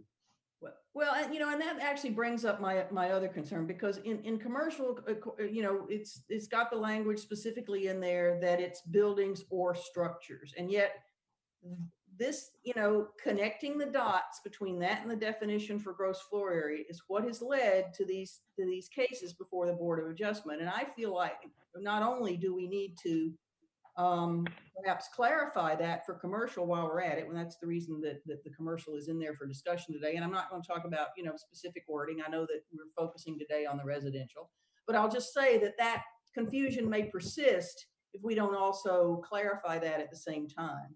And the other thing I'll mention is, and I hadn't actually done this in any of our discussions back, some months ago, but more recently I was looking at codes in other cities, and what I found was that those that including, well, maybe for gross floor area and those that included FAR, they also had a list right within the definitions that in residential zones, it includes and a list of the various elements that are included in commercial. It includes it and a list of the components.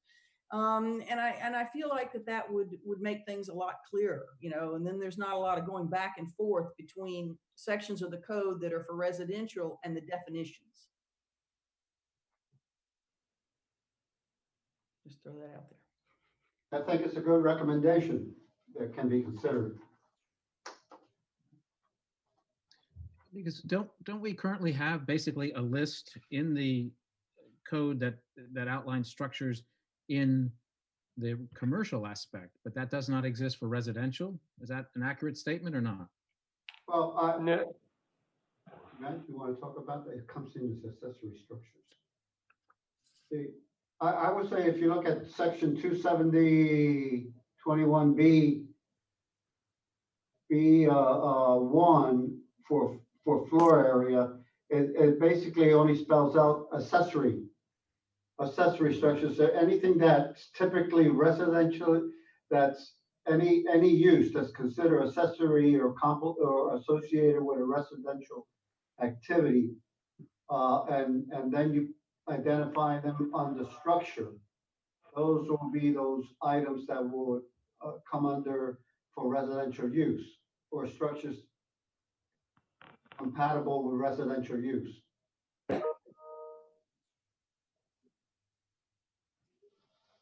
So a swimming pool is accessory, a shed is accessory, a deck is accessory.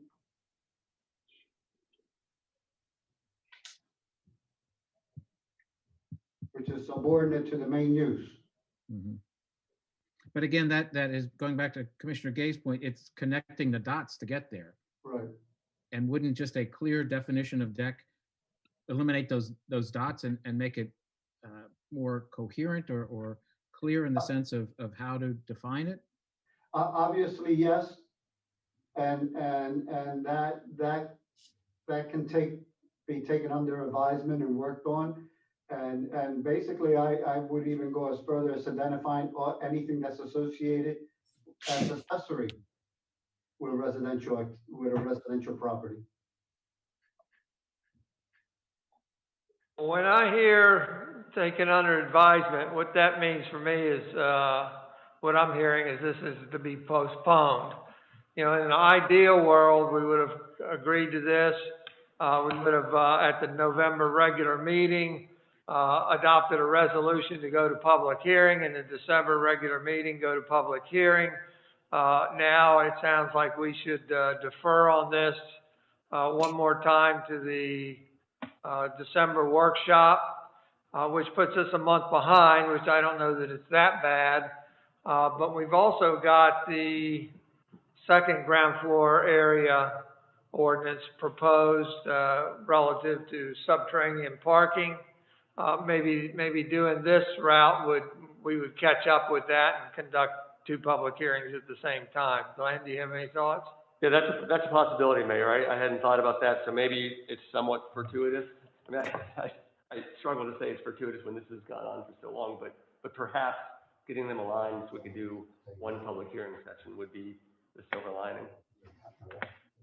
So can we incorporate some of Susan Gay's, Commissioner Gossett's, and any of our other comments into the next version, have that ready for the December workshop, and then I would hope that at the same December workshop, we would have the next version of the gross floor area / subterranean parking ready to go. And maybe if that's not as questionable at that time, we can then take both to, a vote for, adopt a resolution to go to public hearing in December regular meeting and conduct that hearing in January.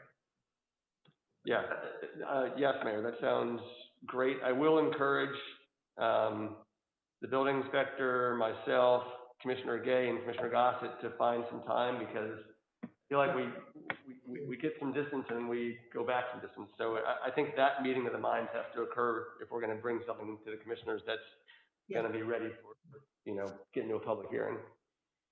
Absolutely. So perhaps we can schedule some time. That would be good, because we need to get some finality here, you know, and Commissioner Calusi? Yes, Glenn, perhaps you can refresh my memory. I know we're specifically talking about residential, but this whole idea of guardrail, is that not an issue in commercial right now? And are we in a lawsuit concerning that? We are in a lawsuit concerning that. We're soon to be in a second one on both of the commercial projects. The second one is waiting on the written decision from the Board of Adjustment to be issued, which I don't think has been issued yet. And they've indicated to me that they intend to file. And those two cases, as I understand it, those two attorneys have agreed to consolidate their case. So it'll actually be one lawsuit in the end. But yeah, it's two separate properties. Those are both commercial properties that are arguing that the building inspector's application and that the Board of Adjustment's affirmation of the building inspector's interpretation was incorrect.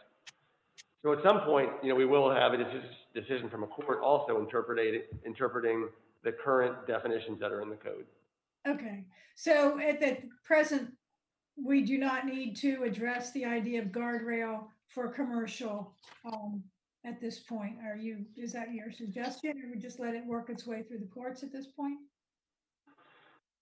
You know, initially I thought my intention was to, because these were commercial projects that raised this issue that then flowed into residential, when we started out on this discussion, I thought we were defining, or you as the commissioners were defining, the definition of gross floor area as it applies to all districts, both commercial and residential.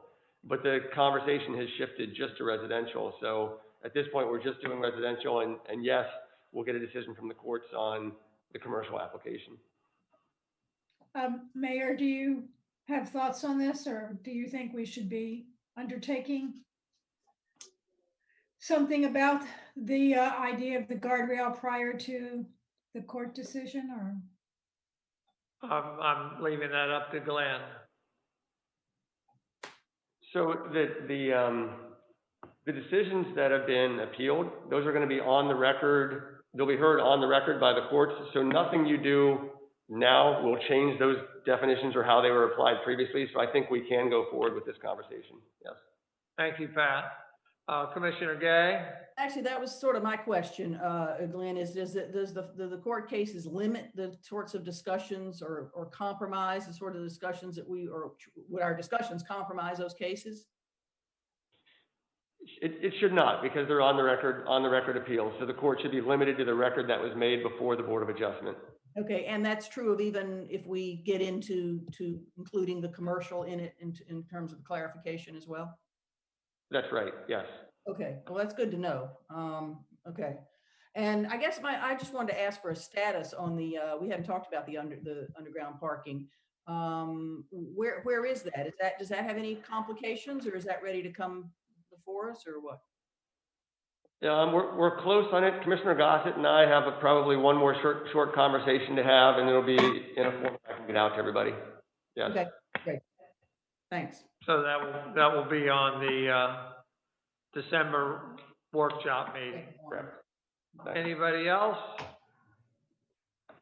If not, we've got our directions for going forward. I wanted to thank Glenn and his office and Building and Licensing for creating these diagrams. I find them very helpful, and as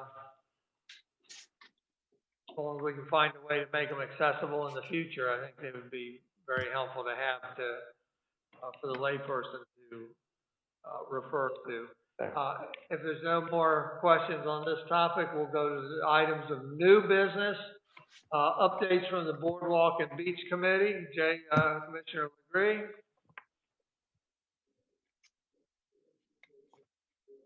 Unmute yourself. You're muted.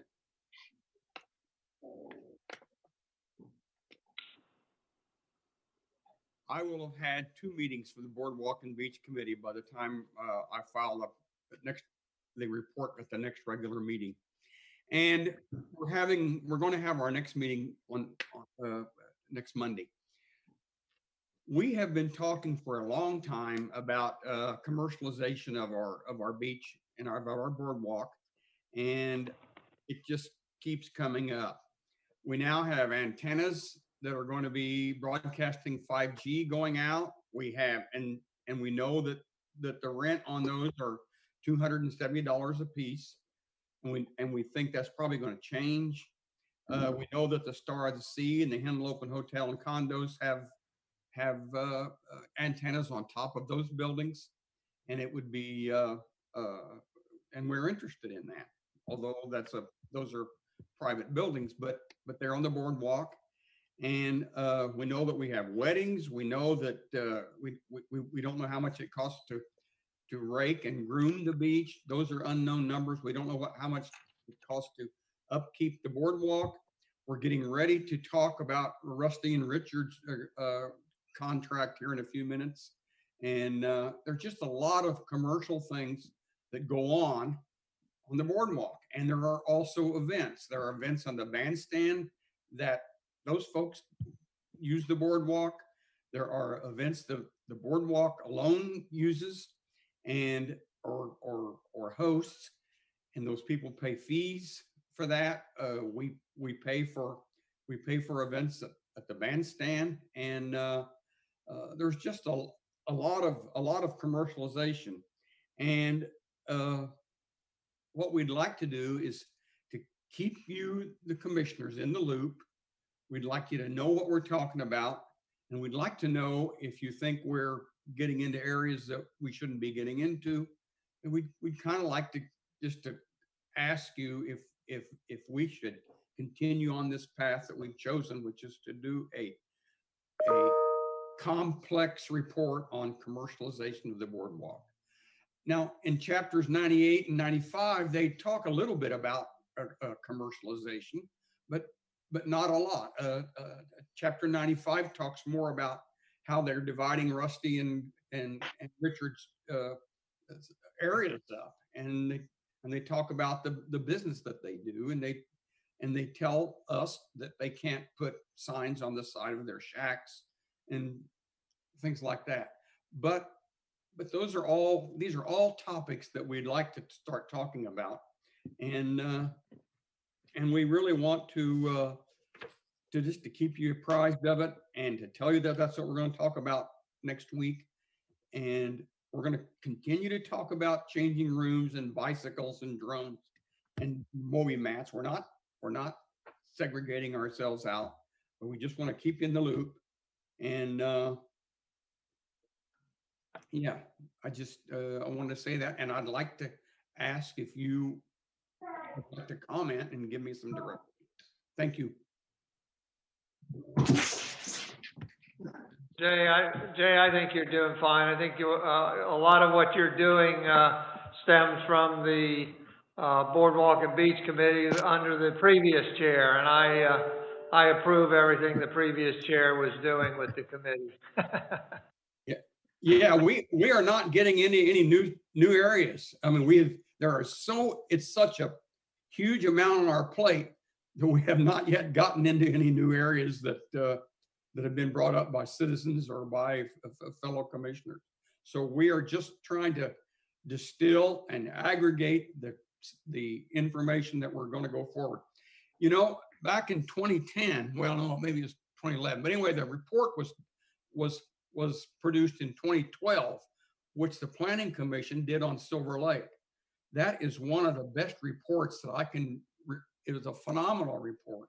It was exhaustive, and it's something that I refer to all the time when I want to say, well, when did they do this, or when did they do that, or how big is this, or things like that. And I'd kind of like to think about our report on commercialization as being something like that.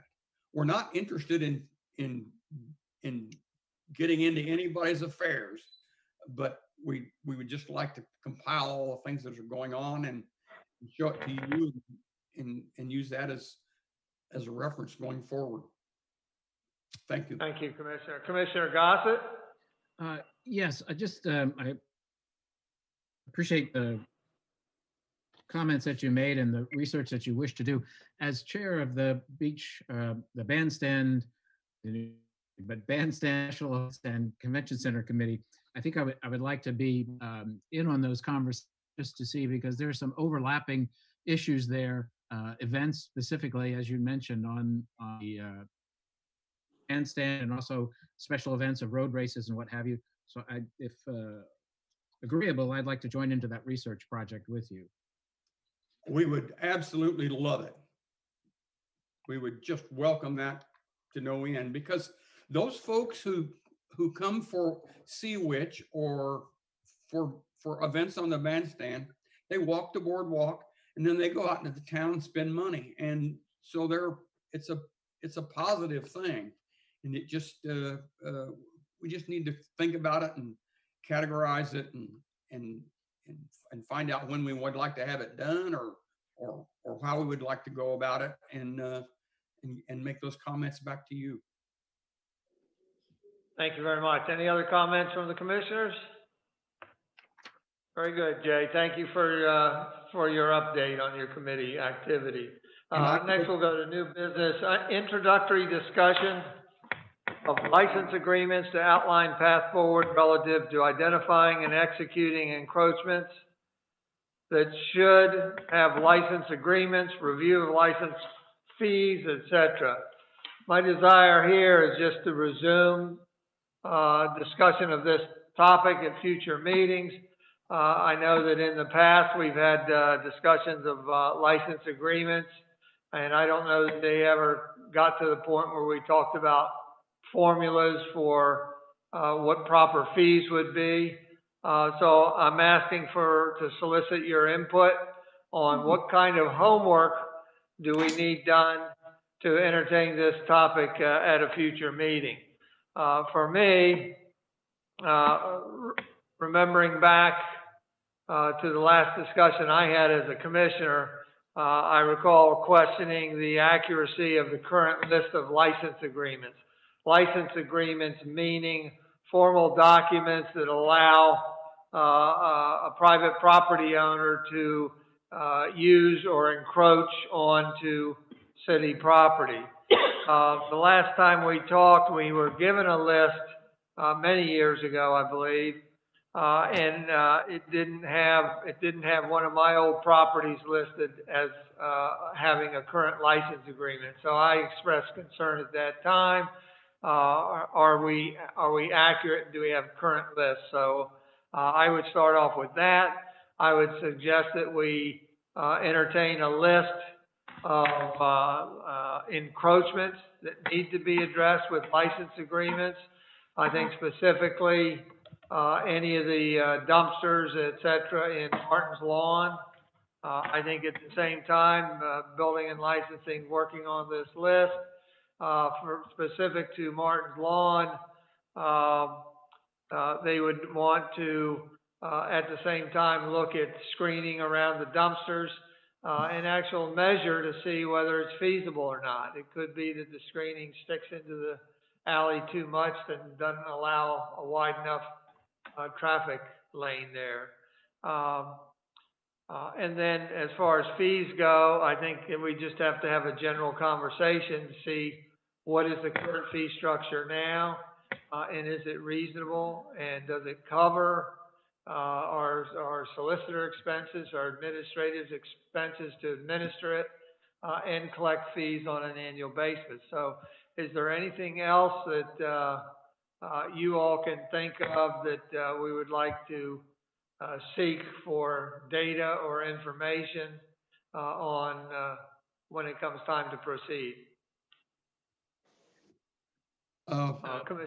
Commissioner Legree, and then Commissioner Gossett. Yeah, I have requested that we take a look at the license agreement that we're signing with Verizon for antenna on the boardwalk. I haven't had a chance to see that quite yet.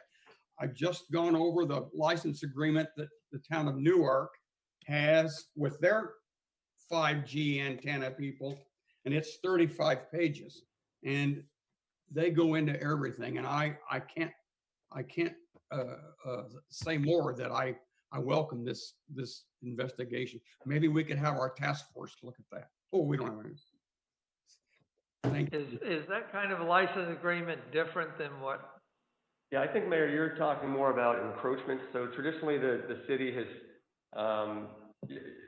when things have come up where there's stairs that encroach into city property or retaining walls, for example, or decks, typically there are instances where these encroachments have existed for some time, and the city then recognizes them through a licensing agreement and allows them to remain, but makes clear in that licensing agreement that to the extent the city needs that property for its use, that it can have the encroachment removed. The Verizon license is a little bit different in that it's subject now to our code on wireless facilities installations. There is, however, a master agreement with Verizon that might be similar to what Commissioner Legree is talking about, and we can get that to Commissioner Legree to have a look at that as well. Thank you. And Commissioner Legree, did you have any follow-up? Yeah, I'm sorry that I was under understanding that we were going to look at license agreements in general and not just those little ones that concern encroachment. So, but I still want to look at those, at the licenses, and I don't know whether Commissioner Gossett still has the same thoughts or not, but thank you very much, Glenn. Thank you. Commissioner Gossett, did you have a comment? Yeah, in amassing the questions to be asked or to look at, I think that we should define, as Solicitor just mentioned, define the license agreements that we are speaking with. Are there different categories of license agreements within the city? So that we know exactly what, if it's encroachments or it's AT&T licenses or those types of things. And there's also a separate category of contracts, which I don't think we need to approach. But then also a question to be answered in the future, do we address license agreements in the code as to how they are to be managed or handled? And then, are they renewed on an annual basis, or the renewal aspects of these license agreements? And also addressing when the license agreements, if property owners change, do they kind of used to be a little more clear? And then the earlier question really is, why do we have these license agreements, and how do you apply for one, or how do you need one, I guess, is a simple question, but and as I agree with the mayor on this, to determine an overhead cost that for the administration of such licenses, that we can add to the aspect of figuring out appropriate fees to charge. I got to get new headphones. All right, thank you very much. I think part of that conversation can also be timing on securing license agreements. We've got, we know there was a restaurant on the alley that got a permit of compliance prior to getting a license agreement. So I think that was a lesson that there's a certain sequencing that has to take place. So we'll come up with an outline on how to go forward. And if you all have any further questions or input, please send them to me. Thank you very much. If there's no more questions, then we'll go to the next item of business, which is to discuss Katz and Lynham Beach Concession contract renewal. Sharon? Thank you, Mayor. This is a regular agreement process that the city's been involved in with Katz and Lynham for many, many years. My first introduction to this was the current agreement that is now expiring. So that was a 5-year agreement. I met with Rusty Katz and Mrs. Lynham several months ago, at the end of the season to look this over, review it, and come up with some suggested language and recommendations, and I'll go through them.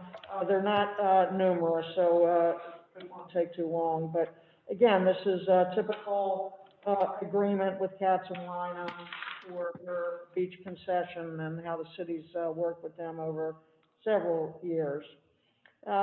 First, excuse me, legal name change with the passing of Mr. Lynham. The new legal name change is Lynham Beach Service LLC, and that change was made and noted. Also, the 5-year agreement, the request was made from Mr. Katz to increase that to 6 years. Really, I have no issue with that, so the change was made to 6 years. And the typical increases have been over the years $4,000 each year.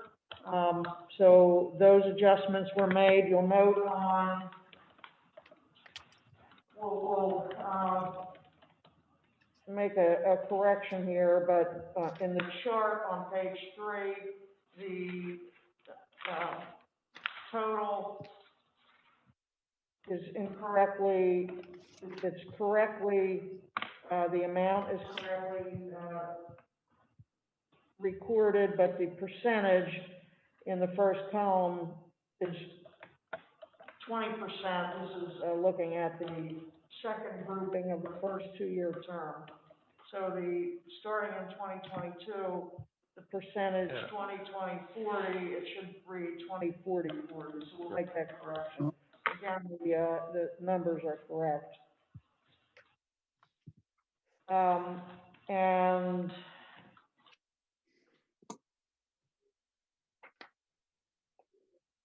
on page, so number 9,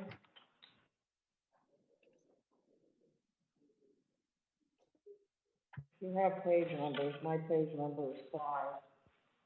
The Cats and Lynham, this, Is there a number, Sharon?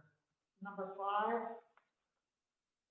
I'm sorry, it's number 9, page 5, but you might have a different page number. Highlighted in yellow. Number 9, the language is changed to Cats and Lynham agrees to be responsible for assisting the city in maintaining the beach access in a clean condition and at their shack locations.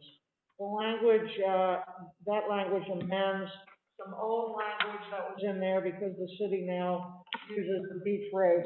City staff uses the beach rake at least 2 times a day. So the old language does not necessary to keep that language in there. That Cats and Lynham shall clean the beach 2 times a day. They have agreed to keep their area clean, and this is inspected, you know, on a regular basis, on a daily basis, I should say. So they are the changes that the city requested, and as I said, Cats and Lynham requested. I would ask for feedback or questions that you may have. Well, my one concern is relative to commercialism, and Commissioner Legree indicated. I went to Dewey Beach this summer and saw on their shacks they had some 4x8 signs advertising businesses in town, and I thought that would be inappropriate for Rehoboth Beach, and so I wasn't sure whether that could be put in this contract, or Commissioner Legree, you mentioned Chapter 95 boardwalk. Do you find in any of the city code reference to no signage on their shacks? Quite honestly, I have not gone through Chapter 98 to or Chapter 95 to make sure of that. I had assumed that they were not to be advertised and I have those chapters in front of me, and we'll talk about that on Monday, a week from now. But right now, I thought it was in there, but I'd have to look and see. Well, you mentioned it was, I just don't recall it, but that would be my desire. If it's not in the code, that we specifically say that they can't have signs on there. I don't, you know, certainly they can have cats and linum sign and their rule signs, and some of the shacks, of course, have our own signs on them. But I would not favor them advertising any businesses on the sides or fronts or backs of their shacks. Just as a side note, when Commissioner Legree and I toured 19 boardwalk towns in New Jersey, a small number, not a great number, had the beach concessions in their contract. They were required to empty and collect the trash off the beach. I thought that was kind of an interesting concept. I think we're too big a town with too much trash and recycling for them to do that. So I think they're off the hook on that, definitely. Otherwise, the contract looks good to me. I think it's appropriate and wise for them to secure an extra year in the contract. And is there any other comments, Commissioner Legree and then Commissioner Sharnowski? Yeah, I have a comment and a question. Glenn, would it be appropriate to put a do not advertise clause in this contract? You could certainly do it there. You can do, I'm looking at chapter 95 right now to see if it's already in the city code. I've not seen it yet, so I don't think it would hurt to, Okay. you know, yeah. Great, Yeah. and I will bring that forward to include that in our code. But today we're doing the contract, and right. And I would like to see that done. In the next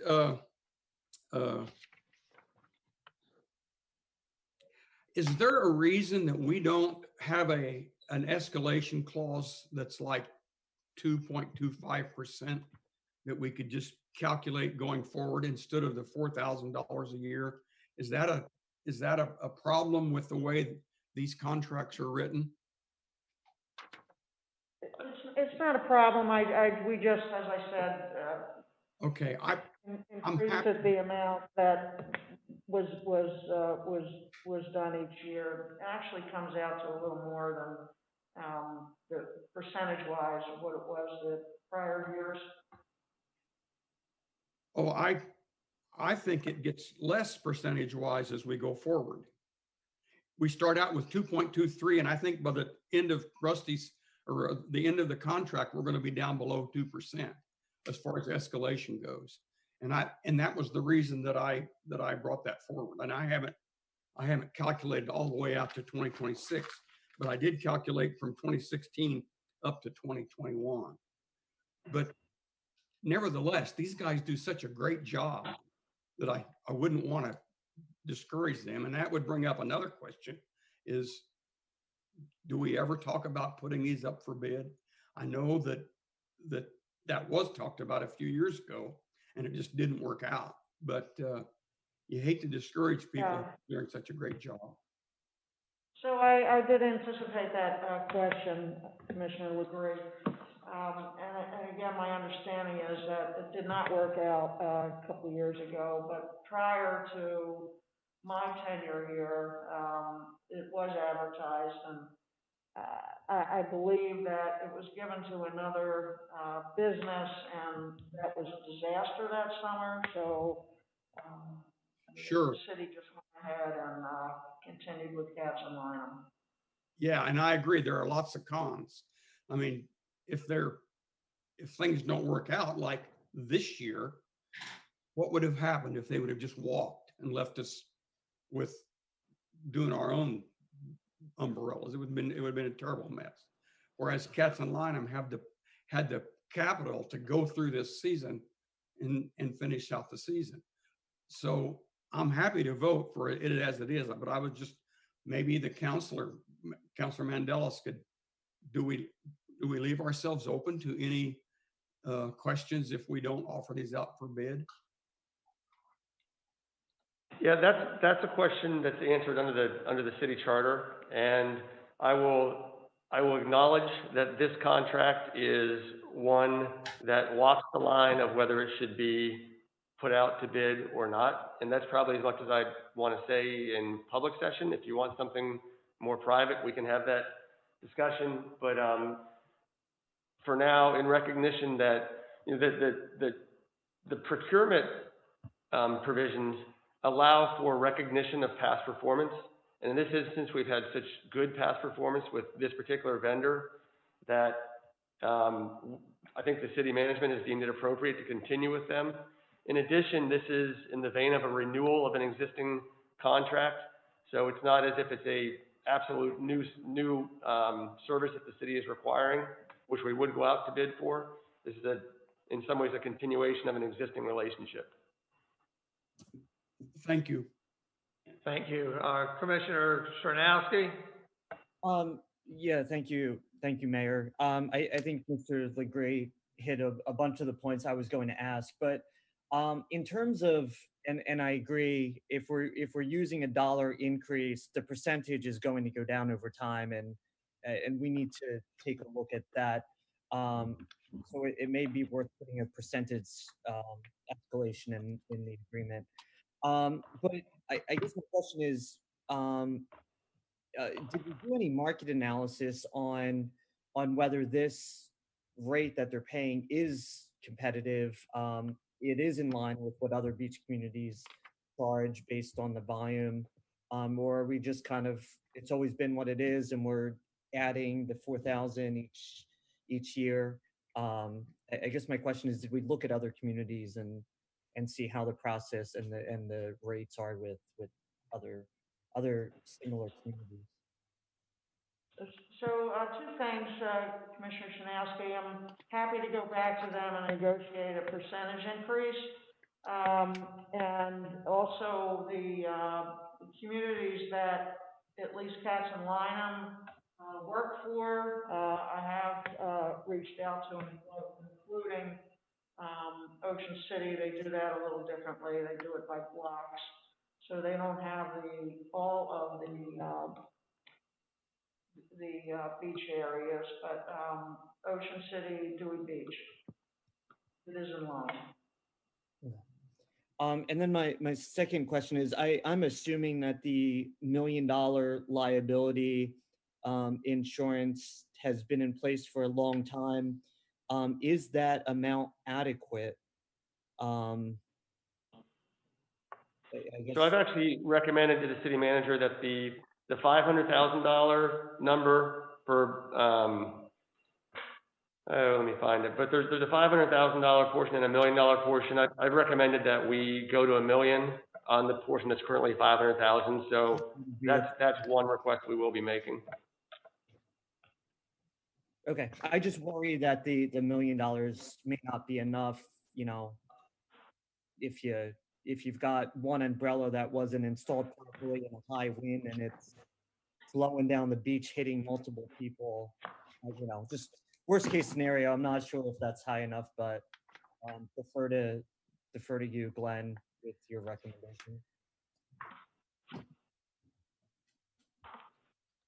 That's all I had, Mayor. Commissioner Gossett?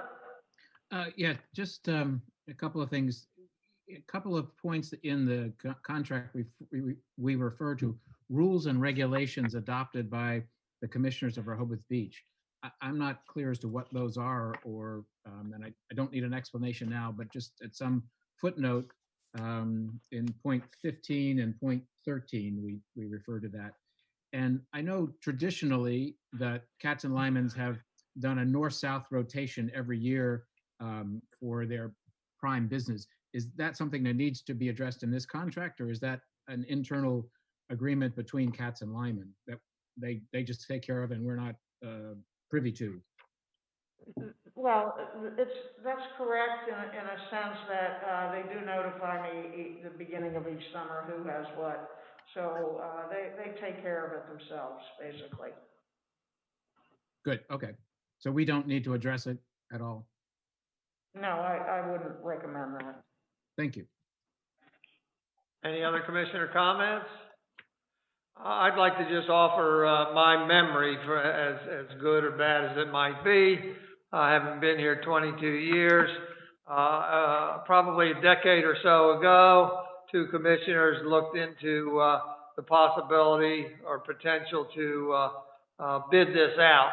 I don't remember their exact report, but I do recall the outcome as follows, that the conversation was, well, if you're gonna, if you perhaps find somebody that's gonna bid it out that's brand new, they've got a heck of an investment in all the umbrellas and all the chairs and their own shacks and everything. And the fear was that what happens if these people underbid it, because it's a bid process, and withdraw in the middle of the summer? Then what havoc have we created?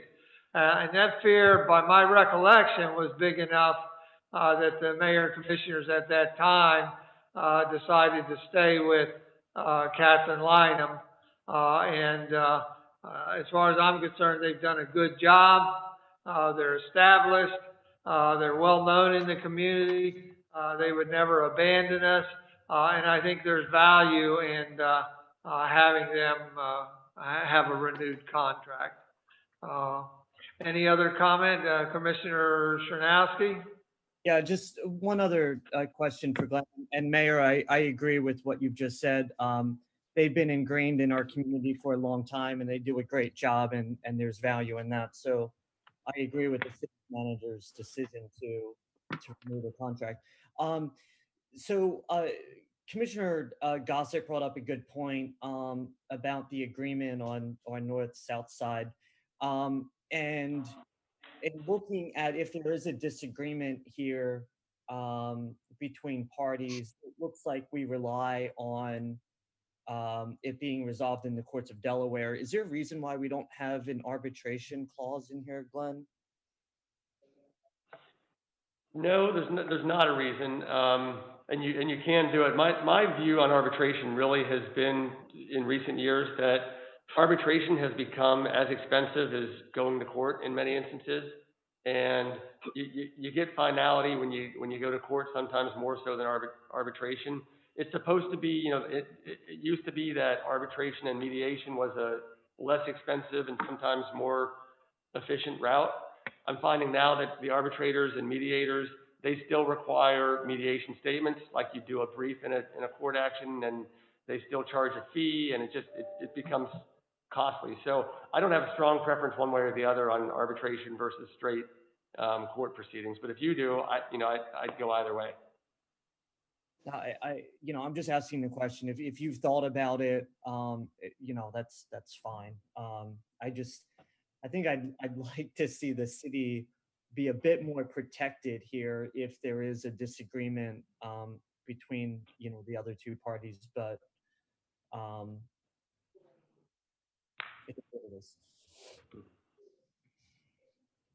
Commissioner Gossett? Yeah, just to point out though, in point 14, it is refer back to commercial arbitration rules.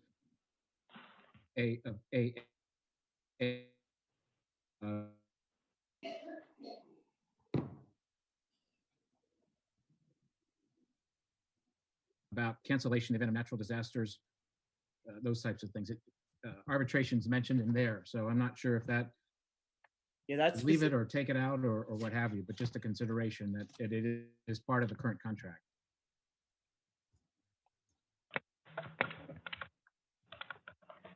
Yeah, that section does refer to arbitration. It refers to it in the context of a specific scenario when there's a natural disaster and there's some question about remaining funds. So that one would go directly to arbitration.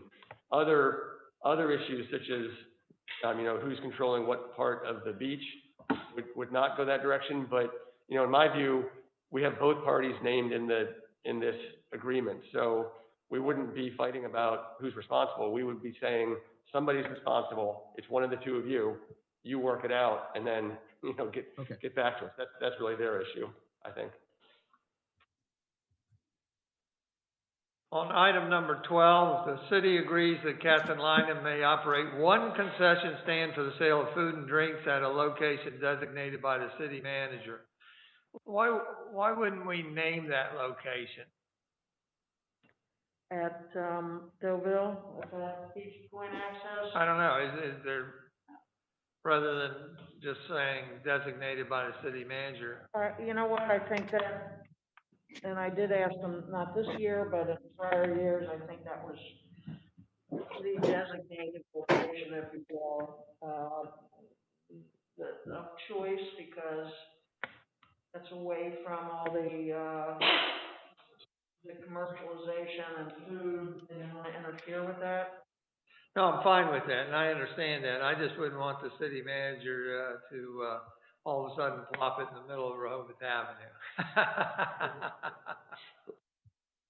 All righty. Any other questions? Sharon, when do you want this on the agenda? It would be, The next November regular, the regular voting meeting? at the next Yes. November meeting. Very good. So there's some minor changes to be made to it, and very good. Thank you very much. With that, we're at commissioner announcements and comments. Actually, I want to go to public comment if I can. Is there any public comment on license agreements or Katz and Lineham Beach concession? Is Rick Perry still off the line? Carol Everhart? Only that they've done an excellent job, and I know the visitors everyone seems to be very pleased with them. Thank you, Carol. You have great stamina. We thank you for hanging in there. Hoyte Decker's still off the line, and that's all the members of the public. With that, we'll go to commissioner announcements and comments. Anything from the commissioners? Yeah, If not, the Rehoboth Beach Historical Society is selling selling photographs, and you can see them online, rehobothmuseum.org, and they are phenomenal photographs. The photograph of the bridge, the Indian River Bridge, just blows me away. And the same with the photograph of sunset. We have some people in this area who can just take phenomenal photographs, and they're selling them. So if you're thinking of a neat Christmas present to give to a spouse or to someone in the area that is a Rehoboth admirer, take a look at all those photographs. And yeah, Rehoboth Museum, one word, .org. Any other commissioner comments? If not, I'm going to review the future meeting dates. For the commissioners are as follows. Tomorrow, November 10th at 3 o'clock is our pandemic meeting. November 12th at 10 o'clock is the continuation of the Clear Space meeting. November 17th at 3 o'clock is the COVID meeting, to be confirmed later. November 20th at 2 o'clock is our regular Board of Commissioners voting meeting. November 24th at 3 o'clock would be a special COVID meeting, tentative. And November 30th at 10 o'clock a.m. would be the Clear Space appeals hearing. We've identified some things. I had intended today to talk about zoning codes on the agenda, and that will be deferred to the December workshop. If you recall, some of us have been questioning about is it time to completely redo the zoning code, and we will bring that discussion up at the December workshop meeting. Citizens' comments have been identified. If there's no other comments from the commissioners, gone, we'll adjourn this meeting. Thank you very much. Yeah.